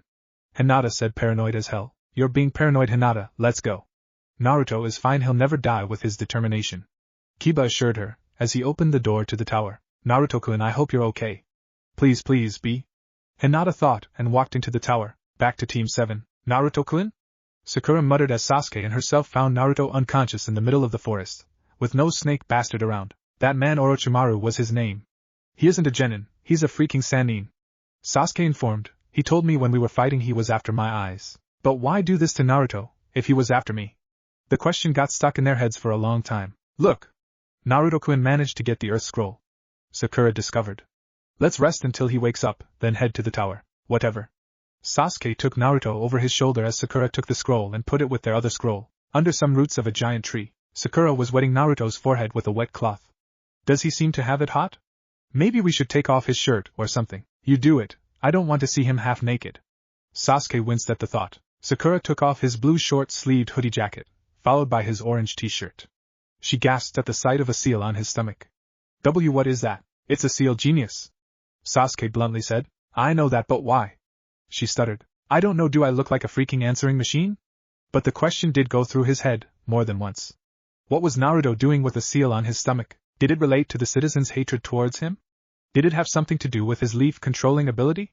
Was it maybe because of the seal he was a genius? Whatever it was a mystery until Naruto wakes up. Then we'll have to wait to find out. Sakura muttered as she left the wet cloth on his forehead, and used Naruto's shirt as his own pillow. With Team 10, Ino, Shikamaru and Chuji were gaping like three goldfishes of what they had just witnessed. First the fight with Gaara, then the fight with Orochimaru, and now something about a seal on Naruto's stomach. What the hell was wrong with that team? Whatever it was probably best for them not to know, so they left. But I don't want to leave. Sakura gets to take care of both Naruto-kun and Sasuke-kun. I want to take care of two hot guys as well, Ino screeched, ruining the poor boy's hearing system. What, are you trying to kill us with that voice of yours? Troublesome woman. Shikamaru muttered, as he nursed his poor hurt ears. Complaining won't help, Shikamaru. It'll only make it worse. Chuji replied, doing the same thing as Shikamaru, nursing his poor hurt ears. Gar. That forehead girl gets all the good guys. She gets the two hottest guys in class, the two smartest, the two coolest, and lots of more things. Ino once again screeched. Chapter 6, Hinata worries. Naruto's POV. This isn't what should have happened. What the hell is going on? It's all pitch black. I've never felt so much pain in one place. My shoulder. That man. He did something, but what? His words after he put the curse seal on me, they are still following me. I don't want to remember them. I've been looking for the perfect body, and you can't hide your hatred towards this village, Naruto-kun. I therefore deem you as perfect. Other people might have fallen for your mask, but I'm smarter than those senile fools. You will seek me to seek power and revenge on this village. If my plan isn't a success the first time, my second will be with you, Naruto-kun. So be aware you will feel the need to leave soon, very soon. But I don't want to leave. Konoha is my home, no matter which part of my emotions is shown. I know that I have certain hatred towards it, but I could never, damn it. What should I do? Kit! Wake up, Kit! Kurama and I? Kit, I can't fight it alone, now wake up. Kurama and I can't wake up. My body feels heavy, and it's not responding. My eyelids feels like they are sewed together. I can't open it. Something is cold and wet on my forehead. Kurama and I need your help. My body, it's in pain. Help me, Kit. That seal the snake bastard put on you, it's spreading through your body. You have to wake up, before it takes over. Kurama and I can't. You have to. But the pain. Normal POV. Sakura, what's going on? Sasuke asked as he saw some black markings spreading out on Naruto's face. That comes from that bruise, it's glowing. Both of them were staring at him in horror. This wasn't happening, right? I can see that, Sasuke-kun, Sakura answered. They both took a step back in what looked like fear, and at the same time came three otonins, one with bandages almost covering his whole body, another with funny-looking hair, and a girl that was smirking at their future victims. Look, Zaku-kin, our target is already wide awake. Guess Orochimaru-sama came to him a lot earlier than we thought. A bandaged guy assumed as he and his team walked towards the two genins from Team 7. Sakura and Sasuke were currently in their fighting position, as they were holding out their kunais in defense. Naruto's POV. Why does my body suddenly feel alerted? I feel like waking up, and this power, it's huge. Kurama and I, help me. I don't want to sleep anymore. I want to wake up. Arg. I can't move. I can't protect my precious people. Haruno-san. Uchiha-san, I'm sorry. I'm weak. I should have listened. I shouldn't have shown my power. Uchiha-san wouldn't have hated me. Haruno-san wouldn't have been obsessed with me. Hinata-san wouldn't have to worry about me, like she did before the second part of the exam. I regret almost everything. I regret I can't be there for you guys, everyone I ever talked directly to and are my precious people. Kiba-san, Shikamaru-san, Shino-san, Chuji-san, Yamanaka-san, Haruno-san, Uchiha-san, Hokage-jiji. I am Nechan, Tuchi-san, Konoha Marutoro, Moegi-san, Udan-san, Yumano-sensei, Hataki-sensei. Hina-chan, I'm sorry. If I ever wake up, I promise I will, and I never back down on my promises. I promise I will be the shinobi nobody has ever been. I promise I will become the one who will save you all. I am Uzumaki Naruto, and I won't go down without a fight. Normal POV. A fight had begun between the two Konoha ninjas and the three otonins. When a huge explosion was heard from behind them, there stood everyone's favorite blonde hero, Uzumaki Naruto. But something changed about him. He was surrounded by a purple chakra, or just a normal energy. What happened to Naruto? his face all covered by black markings, and Naruto-kun Sakura stuttered in surprise. He had a serious look on his face, as he saw his teammates hurt. I don't know, or do I even care a little about which one of you three did this, but I'm going to kill all three. His face became emotional. It was a whole new side of Uzumaki Naruto, and a side no one ever knew existed. I'm never going to lose again, that is my final promise. Is this a new hero born? Or a new villain created? With Team 10. What the hell? That was the thought of the three members of Team 10, when they saw their friend and comrade so wild and careless. He was supposed to be the Rookie of the Year, their role model to hard work. He was supposed to encourage them to not be as careless as he was being right now. It was like he wasn't even himself. What's going on? A shocked Ino stuttered, when she saw the sight of Team 7's smartest guy. A pig flew by. I think Shikamaru joked, but he was serious. Never had he or anybody else actually seen Naruto willingly give out a death threat, even if it was for an enemy. He was the kind of guy who would talk his way to a solution, but of course if necessarily he would be forced to give out death threats and deliver it. No, I think the sky is falling. Chuji replied as he looked to the sky for some evidence, but with no such luck. The only time he had ever seen Naruto this serious was when he was busting Mizuki when he tried to steal a scroll long time ago. Hee, funny story actually, but that's to another time. With Team 7 once again. I'll never show mercy. I'll never show pain. I'll never show any sign of compassion to people who hurt my precious people. I might not love this village, but it is my home of me and my friends. Whoever hurts my home will be punished. Whoever hurts my friends will die a slow death. The dark aura just kept coming. There was no end to it. No one could stop him now. Not his team, not his comrades, not his teachers, not his leader, not even Hinata. Crack! That was the sound of an arm break. The boy named Zaku screamed out in horror, as the pain took over his body. Sakura and Sasuke stood there and looked in dreadfulness. I won't show mercy. That word doesn't even exist in my world. You asked for it, and I delivered it. He closed his eyes and opened them again as he took out his kunai and looked at the other two members. The two other members of the Oto team was now scared as hell. Shadow Position no Jutsu. Naruto was now bound to a shadow. What the hell are you doing, Shikamaru? Naruto Kun isn't the enemy. Ino shrieked. Sasuke and Sakura's sweat dropped at Team 10 who just showed up. Shikamaru was trying to get away from the blonde girl, as Naruto imitated. The black marks disappeared and Naruto's eyes widened. At his action he was currently putting up his hands in defense. Oi, Shikamaru-san. He yelled as said ninja looked at Naruto's direction, with the rest of the ninjas. See, could you stop this please? He was back to normal. Alright. Kin, Zaku, let's go. Dozi yelled as the three Otonins ran off. Naruto looked in their direction. He was already released from the shadow possession. What just happened? He asked, looking as confused as everybody else. I did that. The whole ground was ruined, trees were demolished, it looked like a mess. Naruto, what the hell was that, just now? Shikamaru asked, looking at the blonde boy who was just as confused as himself. I don't know. He replied. Maybe it had something to do with that bruise on your shoulder. Sasuke assumed. Maybe. Naruto looked at his shoulder. There stood a seal of some kind.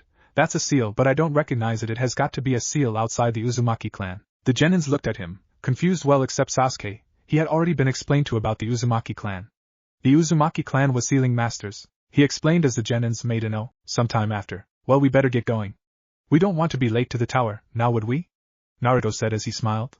Even though we still got 3 days. Sakura looked at him in concern, when she realized Sasuke and herself had forgotten about that seal on his stomach.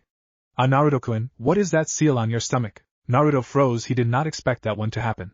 That's the 8 trigram sealing jutsu, he stupidly said, giving them a foxy smile. They just looked at him with the eyes telling him, Yet say seal, but what for? For a regular genin, I possess an extremely special chakra. This seal keeps that part of me in, and my regular chakra out. As you can see here and here, he clarified as he took up his shirt to show them the seal. He pointed to the 2 openings and continued, there are openings in the seal, allowing some of the chakra to slip out if I need it. He took down his shirt and yet again continued, this is also a part of the Uzumaki clan jutsus. The story wasn't a complete lie but not completely true either way. Sure, whatever. Sasuke calmly said, as he rose from his seat around the fireplace. Come on guys. Sakura led the way apparently. Oh please, we still got 3 days, we should slow down a bit. Naruto casually said, as he walked behind his 2 teammates. We want to be there early. Sasuke replied. Demon illusion, flashback no jutsu. Naruto, in the exams I want you to look out for your teammates.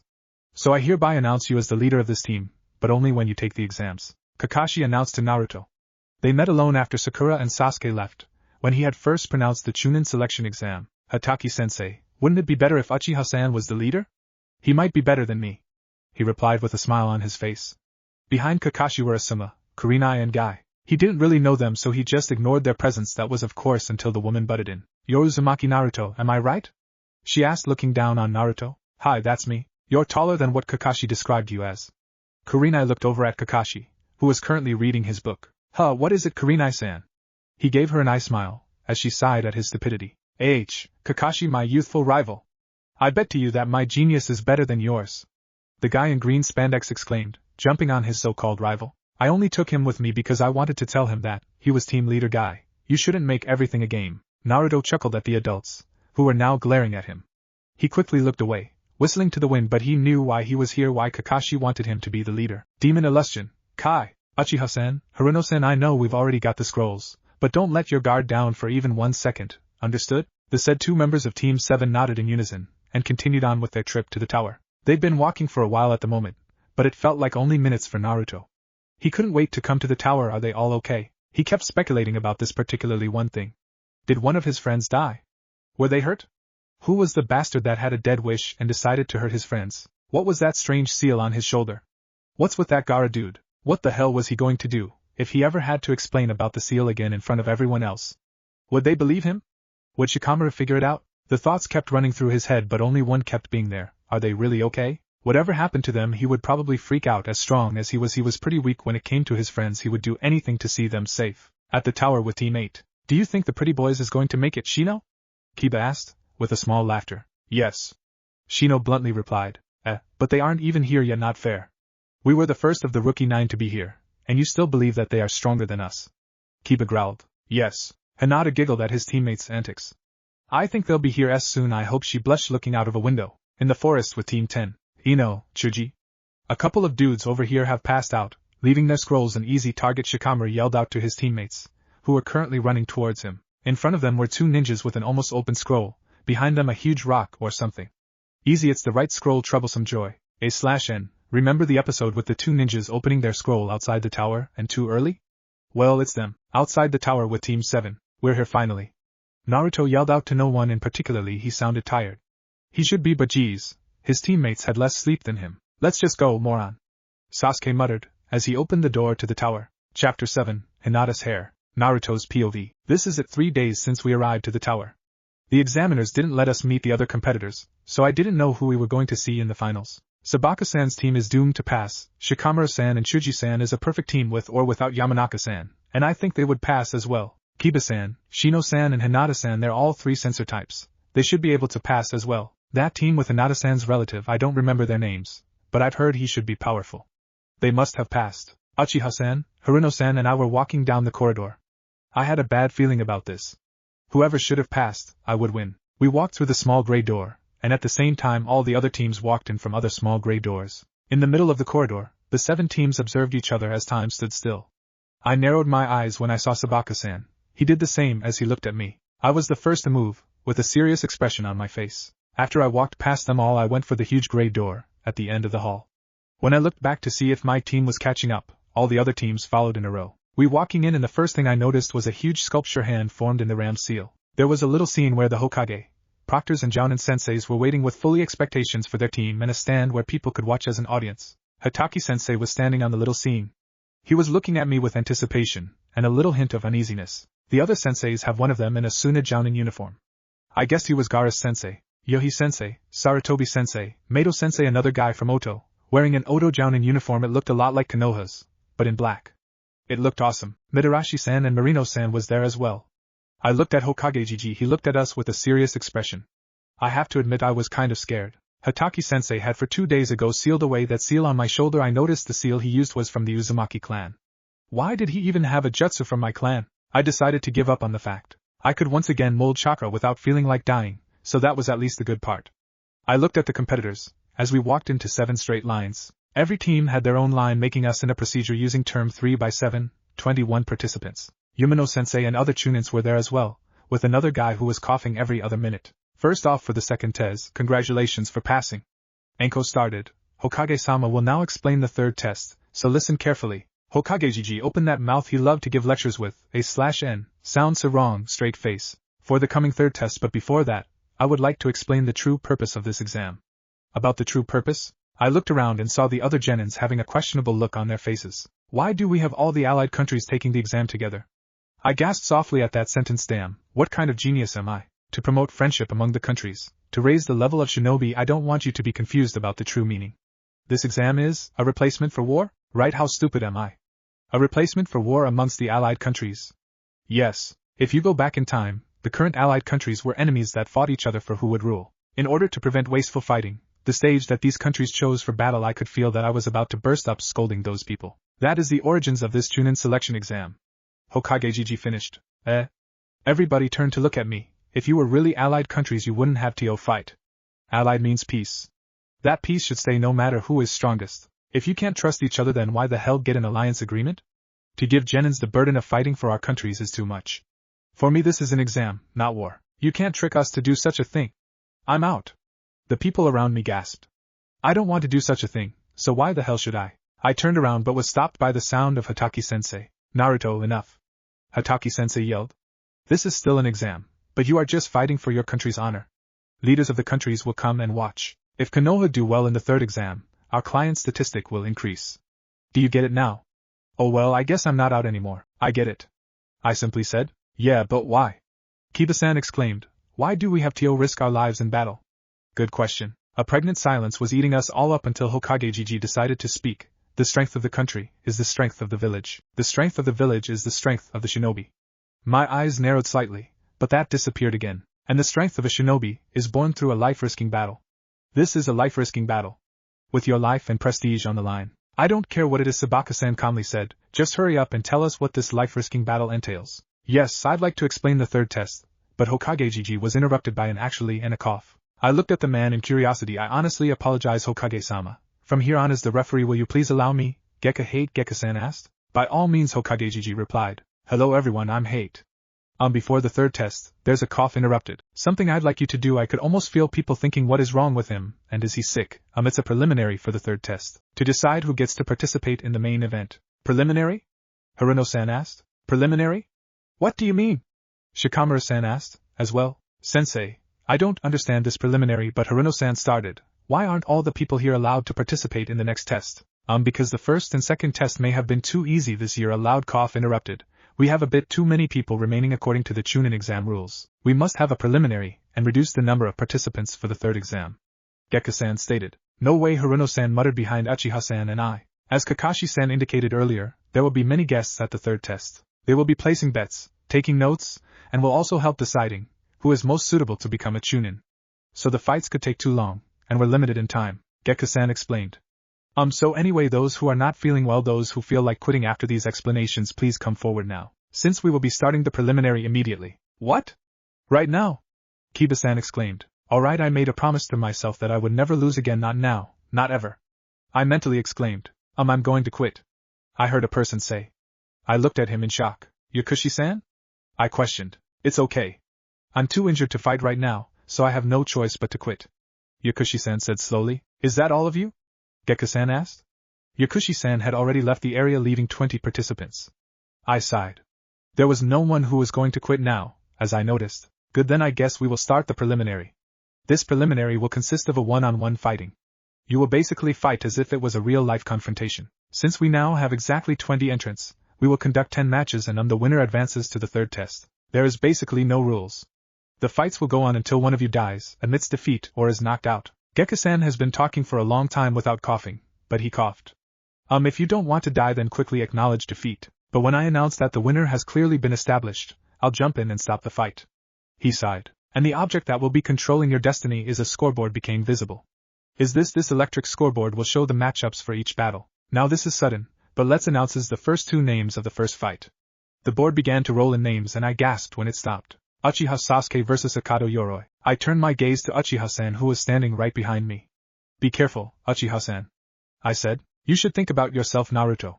Uchiha-san replied. I furrowed my eyebrows in worry and was about to say something, but the proctor told all of them who wasn't mentioned to leave for the stands, and as told we walked up once again. I glanced at Uchiha-san. These past couple of days had been like a disturbance in our lives. I just wanted to get this done and over, so I could go home. But of course I could never do that. Is the competitors ready? Uchiha-san and Akato-san nodded. Then begin. And so they did. Normal POV. Yoroi launched a glowing palm against Sasuke's head, but he dodged it and kicked him on the knee. It caused him to almost lose balance, and gave Sasuke another opportunity to attack. But unfortunately when Sasuke turned, Yoroi was gone. Sharingan, he thought, never letting his guard down. He took out some shurikens, and to everybody's complete shock he threw them at the ram-sealed statue. Almost everyone thought that he was going crazy, but behind that statue was a sneaky sunglass bastard. Yoroi stared at the wire-controlled shurikens with widened eyes behind his sunglasses. The shurikens went past him in different direction, causing Yoroi to get caught to the statue. Fire style, great fire dragon jutsu, Sasuke yelled as a huge fire dragon rolled down the wires that were connected to his mouth. Yoroi was hit, and a horrified scream was heard out through the whole area. Naruto sighed. Of course Sasuke would be so reckless. Akato-san isn't finished yet, Uchiha-san. You should have noticed that. Naruto thought, and from above a man named Akato Yoroi launched his glowing palm against Sasuke's head. This time, Sasuke didn't manage to dodge. He screamed in terror, as he felt his chakra being drained, and his mind beginning to blur. Hell no! I won't lose! He mentally scolded, as he kicked the Akato off. Fire style, Phoenix Flower Jutsu. This time Yoroi could impossibly dodge. Balls of fire, A/N. Once again I made it sound wrong, straight face, flew out of Sasuke's mouth and one after one hitting Yoroi to a knockout victory. Hate moved to check on Yoroi. He coughed a few times and then pronounced, winner is, Uchiha Sasuke. Sasuke smirked and walked to the stand, still panting slightly. Great job, Uchiha-san. Naruto commented. HN, thanks moron? He replied. The scoreboard picked 2 new names, this time Abomizaku and Aburaim Shino. Good luck, Shino-san. Naruto happily wished, as Shino walked past them without a word. Naruto? Sasuke looked at the Uzumaki prodigy. Hi, Uchiha-san? He replied. What the hell is up with your politeness? I don't know. Naruto bluntly answered. I've been like this ever since I could remember. I've never felt a grudge against another person, only people I know is worth it. Hell, once I was even respectful towards my enemy, and he tried to kill me. He laughed. What enemy? We've only had one dangerous mission or 2 if you count Tora the cat, Turji Mizuki. Sasuke looked at him, really confused. He betrayed Konoha, so I killed him. Okay, now Naruto was being too blunt. You're being too blunt. I am blonde. Sasuke's sweat dropped. This was a genius. Naruto turned his gaze from Sasuke to the fight. Right now Zaku's arms were about to explode. He turned his gaze again, and stopped this time to look at Hinata. He smiled, as she looked at him, blushing. Winner is, Aburaim Shino. The Gekka pronounced. Tsurugi Misumi and Kankuro, please step forward. And so they did. Uchiha-san? Naruto said. Yeah? Why are you so rude? Too blunt a question. I was born this way and I don't need to be polite when I turn down fangirls, kill, avenge or in this case not care about my emotions. Ouch, why do you hate me? You're an ass. I thought I was polite just a minute ago. 5 minutes. Right, sorry. A loud snap was heard and when Sasuke and Naruto looked down, Kankuro had already won. Winner is, Kankuro. A cough joined in on his conversation. Next up, Haruno Sakura and Yamanaka Ino. Good luck, Haruno-san, Yamanaka-san. Naruto waved to them, as they walked past glaring at each other. They're going to kill each other, 2 less fangirls to worry about. Sasuke snorted, as he smirked. Naruto chuckled. You know what they say, 2 dead 200 to go. 200? Seriously? That's an understatement. 300? Understatement. I'll win Naruto-kun's and Sasuke-kun's heart. Sakura exclaimed. Oh Kami-sama, they're going to fight for our hearts, Naruto whispered in horror. Yeah, what's wrong with our kidney, or something less deadly? Sasuke joked. Naruto chuckled, and after 10 minutes the fight was over, leaving a draw. 4th match has no winner. Hade coughed. 5th match, Tenten and Temari. Chick fight. Maybe they'll do something else than talking about hair. Naruto commented. Or maybe they'll tear each other's clothes off. Sasuke's perverted side came out. Uchiha-san, you pervert. Naruto muttered. Oh, look a fan. Guess you and Sabaka-san's sister matches, any Uchiha-san? I hate you, Naruto. Why? You're still an ass. Gay dude always talking about my ass. Naruto muttered. Winner is, Temari. Hade coughed out. Next match, Tsuchi-kin and Nara Shikamaru, please come down here. And so they did, 10 on the girl, 20 on the boy. That was the sound of Kakashi and Kurenai, betting on who was going to win. Sasuke and Naruto's sweat dropped and sighed. I'll go see Tsuji-san, Naruto muttered. I'll go see if Ino and Sakura are okay, Sasuke sighed. Tsuji-san, how are you? Naruto gave him a grin, as Tsuji smiled at the whiskered boy. I'm doing fine, just so exhausted. Hey, if I come in a match with you, do you promise to hold back? I don't want to die today. They laughed together. I'll never kill my friends, that's for sure. A loud thud was heard and Naruto and Tsuji quickly turned back to the fight. Shikamaru won?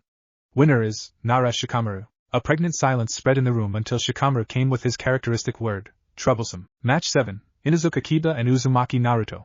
Hate announced. What? Kiba exclaimed. I don't want to die. Are you guys crazy? Naruto merely laughed at him, and sent an evil glint towards Kiba. You're going down, Kiba-san. He dangerously whispered as he walked past Kiba and stopped at Hinata. Your hair is really beautiful. He smiled and she blushed. Chapter 8, Hinata's Eyes. It was time. There on the fighting area were two honorable humans. Both serious and none of them scared, and Naruto, old pal, don't kill me Naruto? As said, none of them scared. Inuzuka Kiba Uzumaki Naruto. There in the arena. I'm not promising anything, Kiba-san. Naruto gave him a charmingly smile. Dude! Kiba exclaimed. Is the participants ready? Gekka Hate asked. Naruto and Kiba nodded in answer. Alright, begin. A smoke bomb was cast around Naruto, as he heard a loud yell of, Man-Beast clone. Naruto was inside the smoke still, thinking of a way to get his leaves inside the arena. His eyes were closed as he thought. Man-Beast Ultimative Taijutsu, Fan Lo Fang. Naruto shot his eyes open and jumped out of the smoke with an impressive speed. Windows, he thought when he looked at the giant hand statue. He smirked. Kiba-san, I'm going to show you the true power of the leaves. He jumped on top of the statue with his hands in a ram seal as the statue is. Wind style. Arms of leaf. A mass of leaves came flying through the now broken window, as they formed two hands on each of Naruto's sides. When Naruto's hands moved, as did the leaf hands, he jumped away from the statue and launched a claw at Kiba. Of course he was too far away, but when he launched the human claw, the leaf claw attacked as well. The leaves were close enough to Kiba, but they dodged it. The hell, Kiba yelled, as he once again had dodged the leaves. Deciding to give up with the arms, after only one hit that had thrown Kiba into the wall, Naruto summoned the leaves to orbs. Wind style. Orbs of destruction. One after one the orbs flew towards Kiba. As they were easy to dodge, they expanded. Huh? Kiba questioned. I don't get your technique. You don't have to get it to lose to it. Naruto bluntly answered. I'll finish this off this time. The boar seal was formed and Naruto jumped to the air. Wind style. The orbs formed to plates as he now yelled out, cutting plates. 4 was sent after Kiba, as only one of them remained for Naruto to stand on. Give up, Kiba-san. What? I'll never give up, not to a smart-ass like you. Kiba exclaimed, as he dodged the plates sent after him. Ever since the first day of the academy, I thought of you as this nice, smart guy. You were always shy, happy I never saw you frown. I don't know what happened to that guy, but this one I see before me is not him. Naruto's eyes widened. Have I really changed that much? You should admit it. You don't care about us, only about the respect from the civilians you never got. Kiba knew of Naruto's problem with the civilians. When I first met you I saw a friend. Now the only thing I see is a guy who is just like Sasuke. You never ever got your respect, did you? Naruto stuttered. Admit it, but his heartbeat increased. I never did want to change this much, is Kiba right? His eyes widened. I have a dream, Kiba-san. I don't have a family. People thinks I'm a no-clan. I don't get that respect from the civilians as you guys get. They see me for the monster, not the jailer. Huh? Naruto never told anyone about the monster living inside him. He never even worried about that. Just as long as his friends liked him, for him. Naruto, that's not funny. I'm not meant to be funny, Kiba-san. I want a family, I want a clan, and I want the respect I deserve. I have to win, to prove myself. The last plate was thrown, catching Kiba off guard. It hit him in the stomach. He coughed out blood. Kiba fell to the ground, and Naruto's eyes widened as he landed on the floor. Kiba-san. He ran worried over to Kiba. When Naruto arrived was Kiba half unconscious. Nice job, Naruto. Kiba whispered as he fell unconscious. Akamaru returned to his human form. And medic? He yelled, as the medic nines ran their way to them. Hate stepped forward and sighed. Winner is Uzumaki Naruto. Hate pronounced. Kiba was sent away, and Naruto walked up the stairs to the stands. His eyes were worried, he couldn't stop shaking. He didn't do it on purpose, he didn't know what just happened. The only thing he knew was that he would never do it again. Never, ever, ever. And Naruto-kun, Hinata muttered, but Naruto caught it. Yeah, Hinata-san? He looked up at her and smiled. Someone liked him for who he was, right? Is Kiba-kun going to be all right? He is. I promise. Hyuga Neji and Hyuga Hinata, please come down here.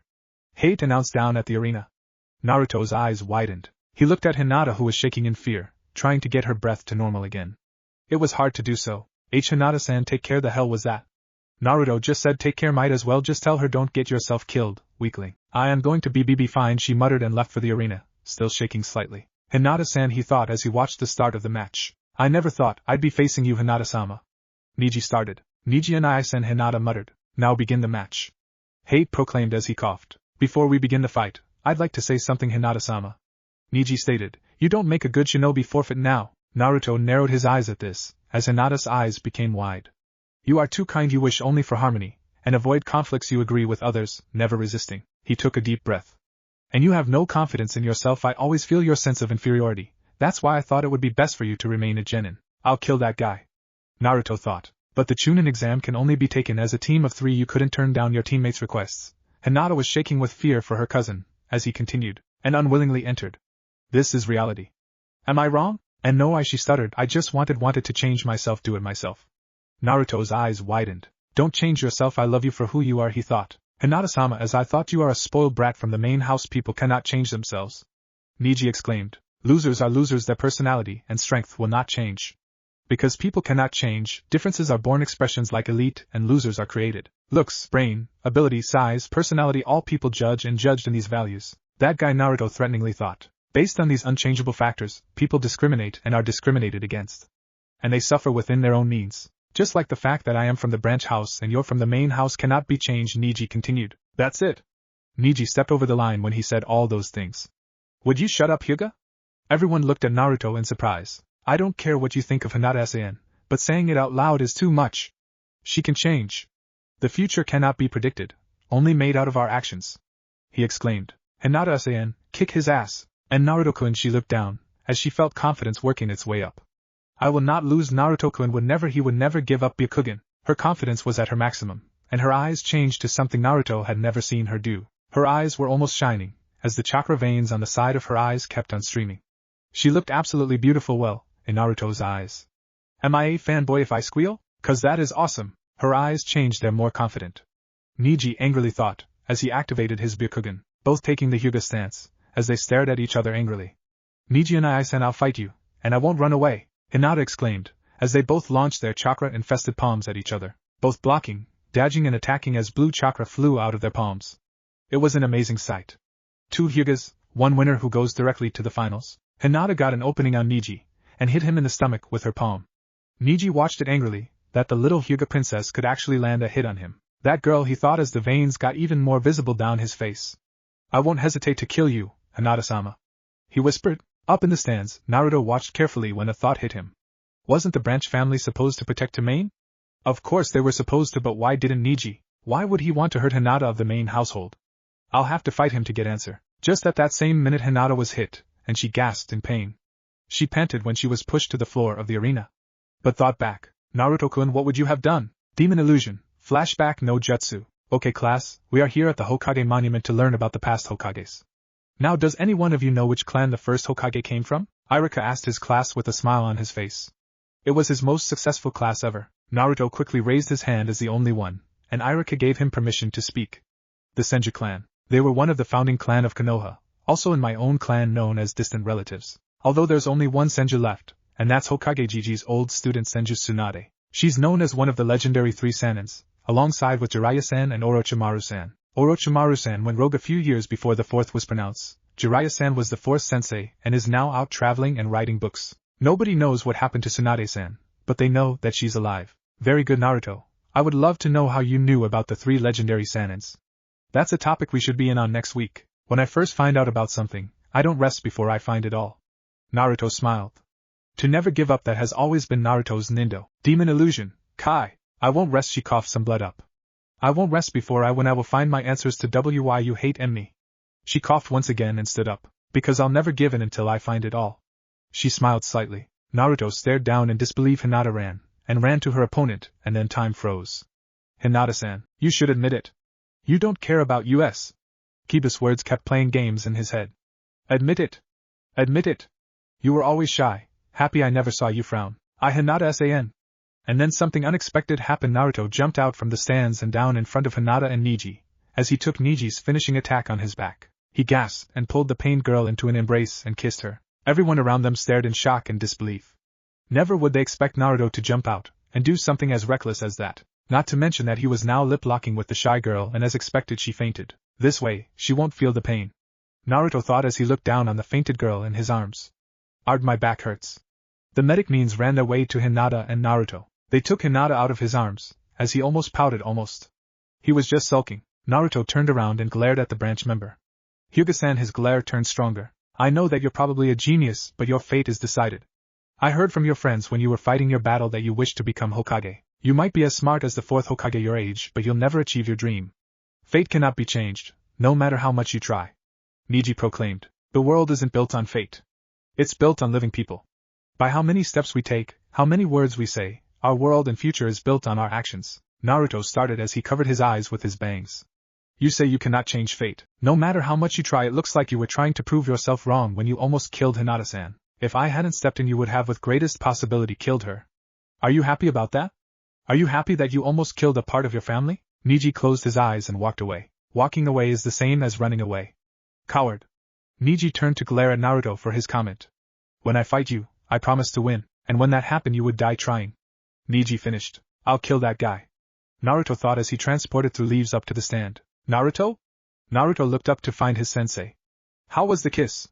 Naruto blushed and Kakashi giggled as the pervert he was. 2 fights after, and the preliminary was finished. Lee didn't get as injured as people would have thought. The medic said that he would be up and ready in no time. A/N. I know it isn't true, but I have future use of him, so bear with it. Chuji didn't win, but he did achieve the promised barbecue as promised from Asuma. But that was first until later.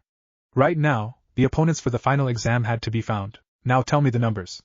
Hate said, as he had just finished passing out the numbers for the tournament. It's 8. Dosu informed. I've got 1. Naruto replied. 7. Temari answered. 5. Kankuro responded. 4. Sasuke retorted. 3. Gaara dangerously whispered. Troublesome 9. Shikamaru countered. 2. Neji reacted. 6. Shino bluntly has always said, good, this is how the tournament will look like. Hate said. That's what we drew numbers for. Shikamaru lazily yelled. When the board with the tournament opponents was shown, flashed Naruto, Neji an evil grin. Be ready to go down, Hyuga-san. I don't know how much stronger I'll get in a month, but it'll still be enough to win. What confidence, moron. Sasuke smirked. Uchiha-san. Naruto whined. Sorry, I just had to. Still disappointed about Temari-san's and Tenten-san's fight? Very, they sighed in unison. How was the kiss with the Hyuga girl?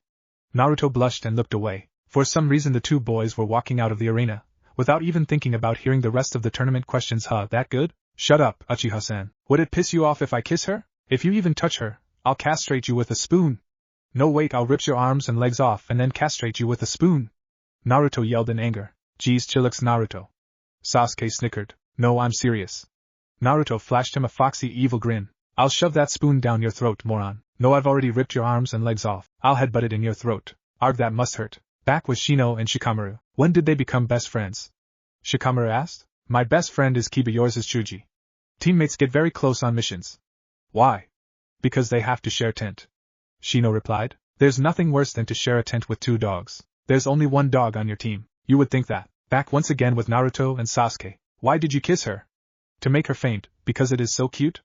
Sasuke asked sarcastically. No, when you faint your brain's not responding to your mind. Therefore when she fainted she couldn't feel her own emotions. To say it short, she wouldn't feel the pain. Naruto intelligently replied. Oh, so you did it out of love? Yeah, pretty much. Smile and to kiss her smirk. Who's going to train us this month? Dips on Hataki-sensei. Naruto, no fair. All is fair, and I'm not going to finish that sentence. Thank God. Actually, Naruto, I'm going to train Sasuke here this month. We have a lot of work to do if he is going to fight Gaara. A mysterious voice sounded from behind them. They looked around and found Kakashi. Now it's your turn to hide and I to seek. They sweat dropped. Chapter 9. Hinata's words. Naruto was walking around the village in his casual clothes. Without any weapons on him, no headband, no gloves, no bandages and no jacket. He was just wearing his dark orange t-shirt, over the knee dark blue shorts and his shinobi sandals. Naruto-kun. A pink-haired girl called out. He turned his head and smiled, as he waved at her. She approached him. Want to go with me to visit Lee-san? She asked. Of course, can we go to Hinata-san and Kiba-san as well? He answered and she nodded. Should we get some flowers first? She nodded once again. They walked together to the Yamanaka flower shop and walked in. Ino greeted Naruto rather happily. Naruto Kyuen! She shrieked. He waved and smiled. What can I do for you? Buying flowers for a special girl or something? She blinked fast to show off her eyelashes. One of them is a girl, yes. Haruno-san and I are going to visit Rock-san, Hinata-san and Kiba-san, so I thought about buying some flowers for them. He took a flower called fleur-de-lis. This flower should be the symbol of flame and determination, am I right? Ino nodded in response, and he smiled as he took one of them. Freesia for innocence and thoughtfulness? Ino nodded once again, and he took one of those. A snowdrop, symbolizing hope. Another pair was taken. Sakura took the exact same as he did and walked over to pay. I'll pay.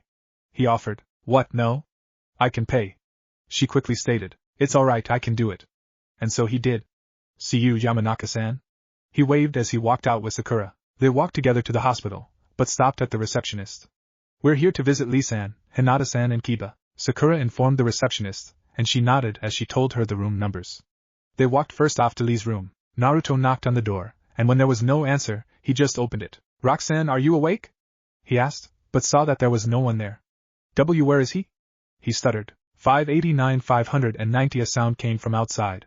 Naruto and Sakura walked to the window and looked down, only to see Lee training. "Roxanne," Naruto muttered.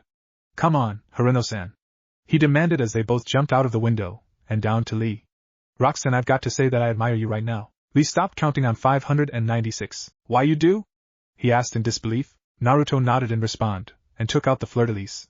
"It symbolizes flame and determination. You're really admirable, for your hard work. But I think you should rest now." Lee nodded and jumped up.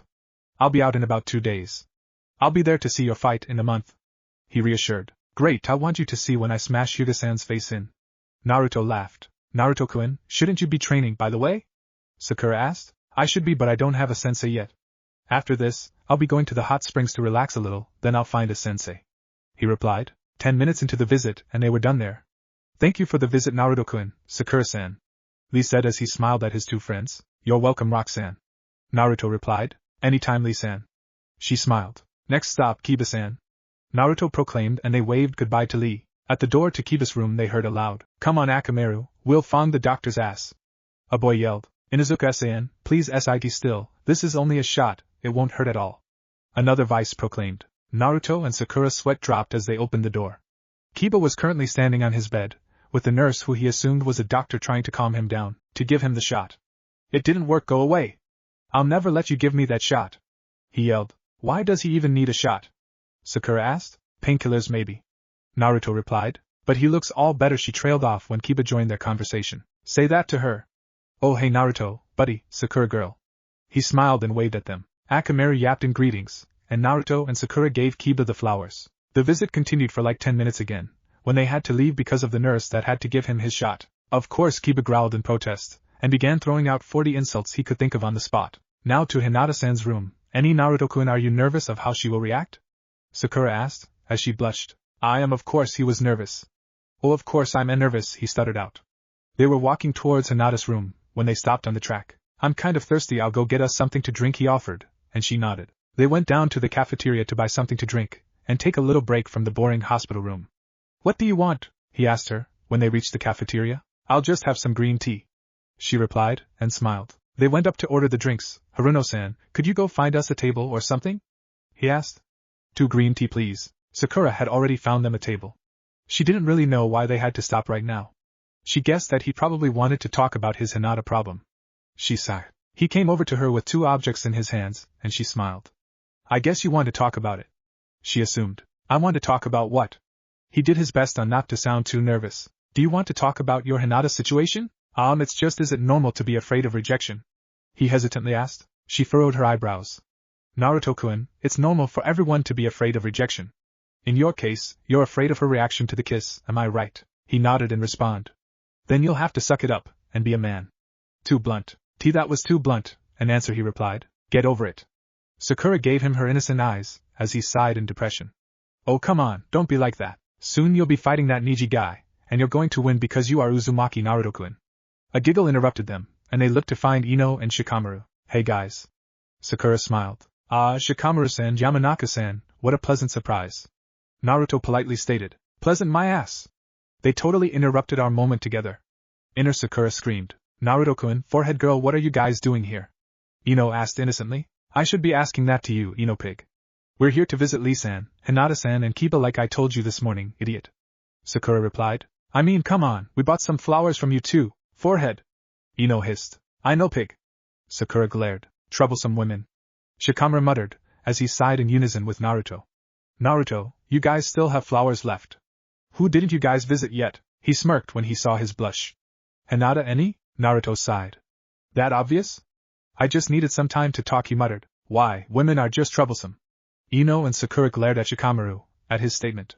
"Don't look at me like that. You always get too emotional, you have mood swings, always trying to look good, constantly going on diets, not even caring about that guys don't find bones attractive. Do I have to go on?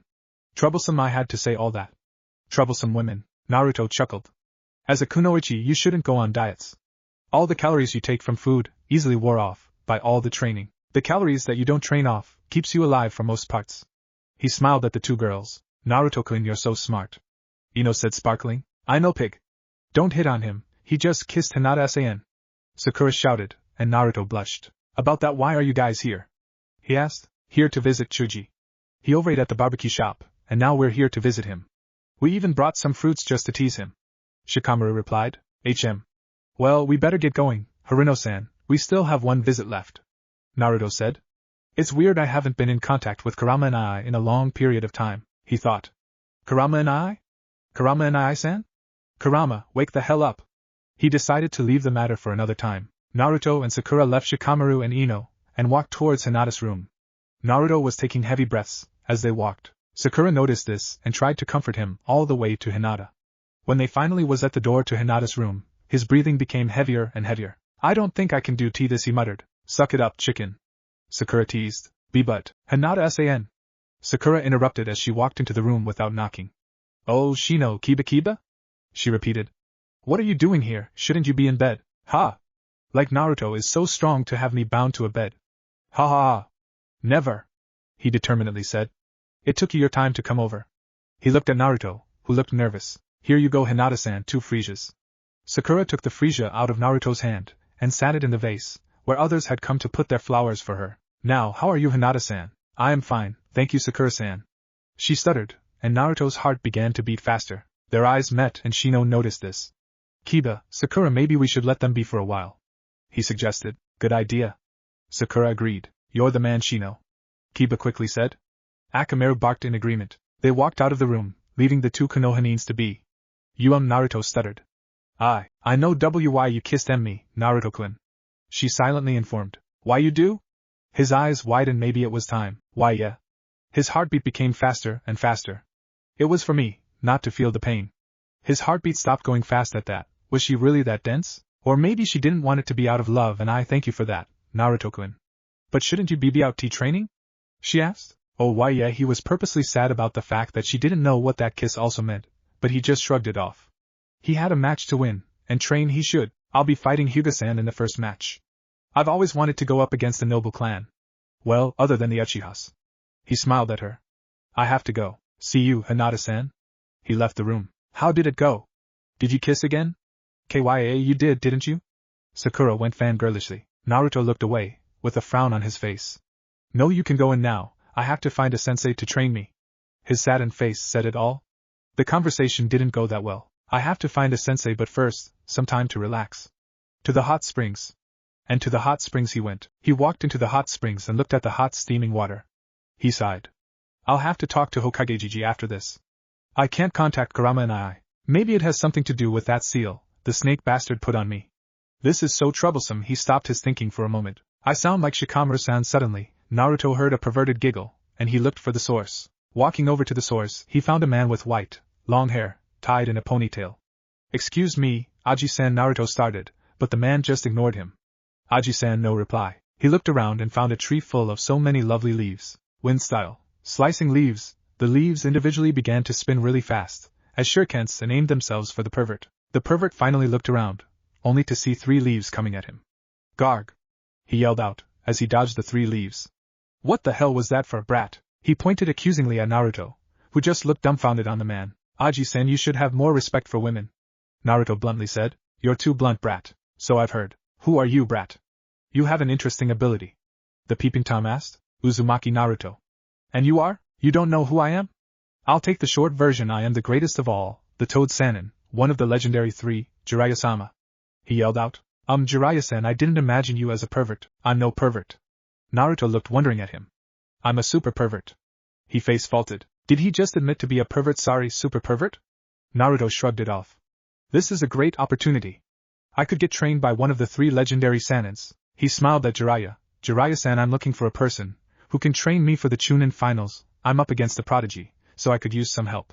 No can do, kid. Why not? You're too stupid looking. Naruto glared at him. Stupid looking? That wasn't even a reason. Wind style. Leaf cannon. The leaves formed to blue glowing balls, as they found their way towards the Sannin. Naruto smirked at his attack. The Sannin was running around in panic for the balls. Train me. Alright if. Oh no. If what? If you can find the right material. Take off your shirt. Are you a child toucher? No, I have to see something. Alright, but keep a distance please. He took off his shirt, as he blushed in disbelief that he was showing this man his upper body. Stop staring, you pervert. Tried to mold some chakra. Naruto did as told, and molded some chakra. I'd like to use my chakra to beat the crap out of him. A seal became visible on his stomach, and Jiraiya took a closer look. So he is Minato's child. He looks just like him. The seal, however, looks broken, of some sort. But at the same time it looks okay. The two outslipping entrances have been repaired. It's some weird pattern. I don't even think it's a seal. He moved back and saw something that shocked him, the cursed seal. Orochimaru. Oi, Jiraiya-san, when are you done raping me? I raping him? I'll kill him before he knows of it. Jiraiya thought. You can take your shirt on again. And so he did. I'll take you in as my apprentice. You seem as a strong kid. I'm a prodigy. The smartest since the fourth Hokage. Too blunt, brat, too blunt. So I've heard. I'm sure you have. Anyways, let's get started. There's only 1 month, if I'm right. Yeah. Naruto nodded. Oh, let's have fun then. I'll start with a chakra control exercise. I already did the tree exercise. How many others are there? The one I'll be teaching you is the water exercise. After that I'll give you what I give every one of my apprentices, meaning you and the fourth Hokage. It's a summoning contract. You'll be signing your name in blood, and you'll be able to summon a toad. You've been teaching the fourth? Naruto asked in disbelief. Of course I did. What do they teach you brats in the academy? Geez, a lot of stuff. Too blunt. Naruto smiled. Let's get this over with, Naruto. Jiraiya smiled. An hour later and Naruto was still on with the water walking. He was panting heavily as he stood there on the water well almost. He was currently trying to hold his balance. I didn't know it would be this hard. He groaned. Bwahahaha. That's just too bad, Naruto. My training is 100 times harder than that. Jiraiya teased. Garg. Naruto yelled out. I'll kill that damn pervert.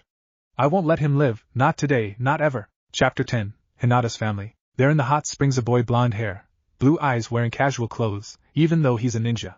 He was panting heavily, as he tried to keep standing on the water. He was shaking. His balance was bad, at the point. This was tough, he said breathlessly. I guess you're not the genius you say you are, Jiraiya teased. I've already mastered it. The genius exclaimed, and for what I've been reading about, this training typically takes a week or 2. This is only second day. Naruto, you lousy idiot, you didn't master it. You still need to work on your balance. But, no buts. Boo. I said no buts, now train. B. What did I just say? You said I said no buts, now train. And what are you doing? Speaking with you whilst I train, sneaky kid. Another place, at the same time. Kakuku Naruto-kun will soon feel the urge to leave Konoha and Uzumaki body. It's almost as good as the Sharingan. They heal faster and have powerful chakra. He could come to use. Orochimaru stated, as he looked down on a kneeling Kabuto. Orochimaru-sama, that boy isn't normal. I'm worried about the reaction that will be sent to Kyuubi, if you try to take over his body. You could be rejected, and killed for real. Kyuubi is a powerful creature, and this is in no way an insult towards you, Orochimaru-sama, but Kyuubi could easily overpower any kind of humans. He even killed the fourth Hokage, almost killed the first Hokage, and was only overpowered by the wood release, and Uchiha Madara. Kabuto replied. Kyuubi will be no problem with the curse seal. I've already blocked all contact and any kind of power from it. Now, Naruto-kun is as good as mine. He licked his lips with his tongue. With Naruto at the same time, Jiraiya was still staring at the full-out concentrating boy, and sighed. Naruto, come here for a minute. Naruto looked at him in confusion, but shrugged it off and jumped to land. What is it, Jiraiya-sensei? Jiraiya-sensei, a sweet ring in his ear. I am fully aware of the fact that you know about Kyuubi. He trailed off. Kurama. Naruto replied. Kurama? What are you talking about, brat? His name is Kurama. It was personally given to him by the sage of the 6 paths, after the Jubi was divided apart to 9. Jiraiya slightly gaped. This kid, is he friends with Kurama? Jubi? He deeply thought. Tell me everything you know, kiddo. The sage defeated the most powerful demon in the ninja world, the Jubi, and was being praised as a god by virtue of his victory. In order to protect the world from the Jubi, the sage developed a technique to seal the beast within himself, allowing him to harness and control its terrifying power, and making himself the first Jinchuriki. Although he had successfully sealed the Jubi, its power was so great that the seal would break after the sage's death, so he divided them. That's good, brat. I guess I do get something out of teaching you. Jiraiya stated. Everybody does, brat. Old perverted sensei, you remind me of Hataki sensei. Are you sure you're not his father? They both did have gray hair, both were really perverted and all. I'm not Kakashi's father, but I did know his father. Konoha's white fang, an honorable man. He sacrificed a mission for his comrades' lives, but was only hated in return. He committed suicide after that. Oh, poor Hataki sensei, I should buy him a gift. You could always give him my newest novel, A Lover's Violent Quarrel. Naruto gaped widely. This man, the Honorable Jiraiya-sama, he is the author of those perverted books. He is the one that makes Hatake-sensei red instead of teaching us. I've got to tell Uchiha-san. He'll help me kill him if I can't by myself. You know about this already? Are you a fan? I was hoping on some fans of a higher age group, but you could work as well. I'll kill you, old man. Huh, wind style, leaf cannon balls. The leaves collected in small balls, glowing blue, as he launched them after the poor Sannin. Brat, remember I'm your sensei. Jiraiya yelled as he dodged the high-speeded leaf cannons. Alright, you wanted to tell me something about Kurama and I, right? Me? He practically raised me. I see him as my older brother. Right, whatever, Jiraiya sighed. Anyways, I was going to ask you about the whole controlling his chakra thing. So do you know how to control the Kyuubi's Kurama's chakra? No, I never tried. Can I do that? Not with the cursed seal, blocking Kurama's entrance to our world. Sit down for a second. Naruto did as told and sat down. He got a little worried when Jiraiya took out a scroll and a pencil. It won't hurt, it won't hurt, it won't hurt. Naruto kept thinking. Jiraiya wrote some seals down on the paper, and took Naruto's hand. He took out a kunai, and slit Naruto's thumb. He then smashed some of the blood on Naruto's stomach, and some on the paper. Naruto quickly noticed that the blood only covered the mysterious seal parts. Seal art, cracking of a seal. Naruto gasped loudly when he felt his stomach crack. He clutched his gut in pain, and winced. A quick passing out and an hour of waiting. He opened his eyes slowly. The pain had faded away, and he smiled slightly when he heard a voice in the back of his head. Kit. Come on, answer me. I know you're awake. I am awake, Naruto replied in his thoughts. Jiraiya-sensei, when you're ready, try to mold Kurama's chakra. Jiraiya said. He took a deep inhaling and exhaled afterwards. Naruto took his hands and put them in a ram position, and closed his eyes. He powered up for the blue chakra, which began slowly turning red. He began sweating a little, and all the exhaustion from his last exercise began to ease up. He took his arms down, and opened his eyes slowly, as he adjusted the new power, flowing within. He looked over at the Sannin that had a smile on his face. He smiled back. How was that, Jiraiya-sensei? He asked, ruffling his hair with his hand lightly. Good for your first try, but the chakra has to turn red immediately. He folded his hands over his chest and continued, practice that a bit, and return tomorrow. I'll give you the summoning contract, and you'll practice summoning from there. He then disappeared in a smoke cloud. He just wants to do some more research, perverted old man. Naruto muttered. Okay, Kurama and I, let's do it again. Remember now, Kit, surpass your own chakra and only focus on mine. I'll give you as much power as your body can handle at this age, meaning not so much. You're so kind, Kurama and I. Naruto thought sarcastically, as he did the ram sign, once again. I've missed you and I-san. An hour of training and he decided to head home again. On the way he was met by the civilians' glares. Once again, why am I even here? He sighed and covered his eyes with his bangs. Maybe, just maybe, they should try and feel the same pain as I.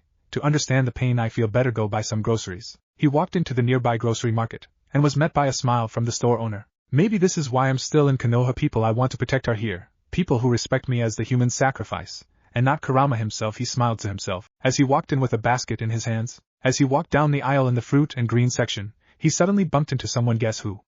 Hinata-sama. Another Hyuga called out when he saw said blue-haired princess bump into someone. Hinata-san. I'm so sorry I didn't see you.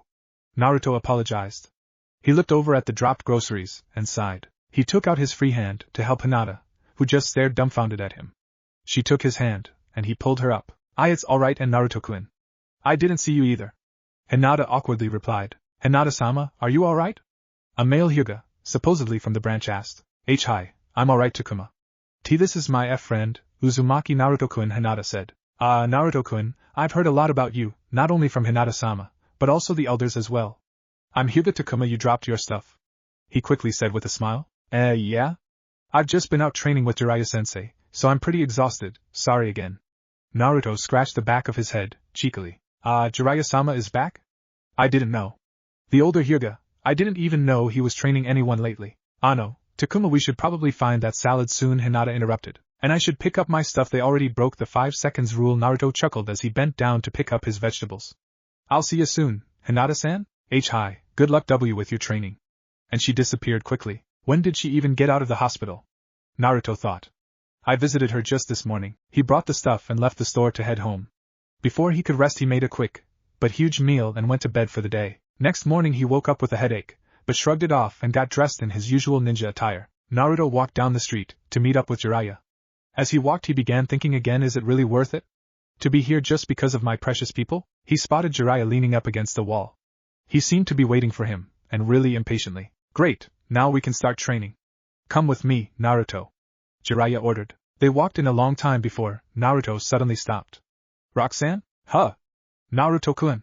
How are you? Lee asked, as he stopped his training to walk over to him. I'm doing great. When did you get out of the hospital? Yesterday with Hinata-san and Kiba-kun. Is this your sensei, for the Chunin exam? Yes it is, this is Jiraiya of the Sanins.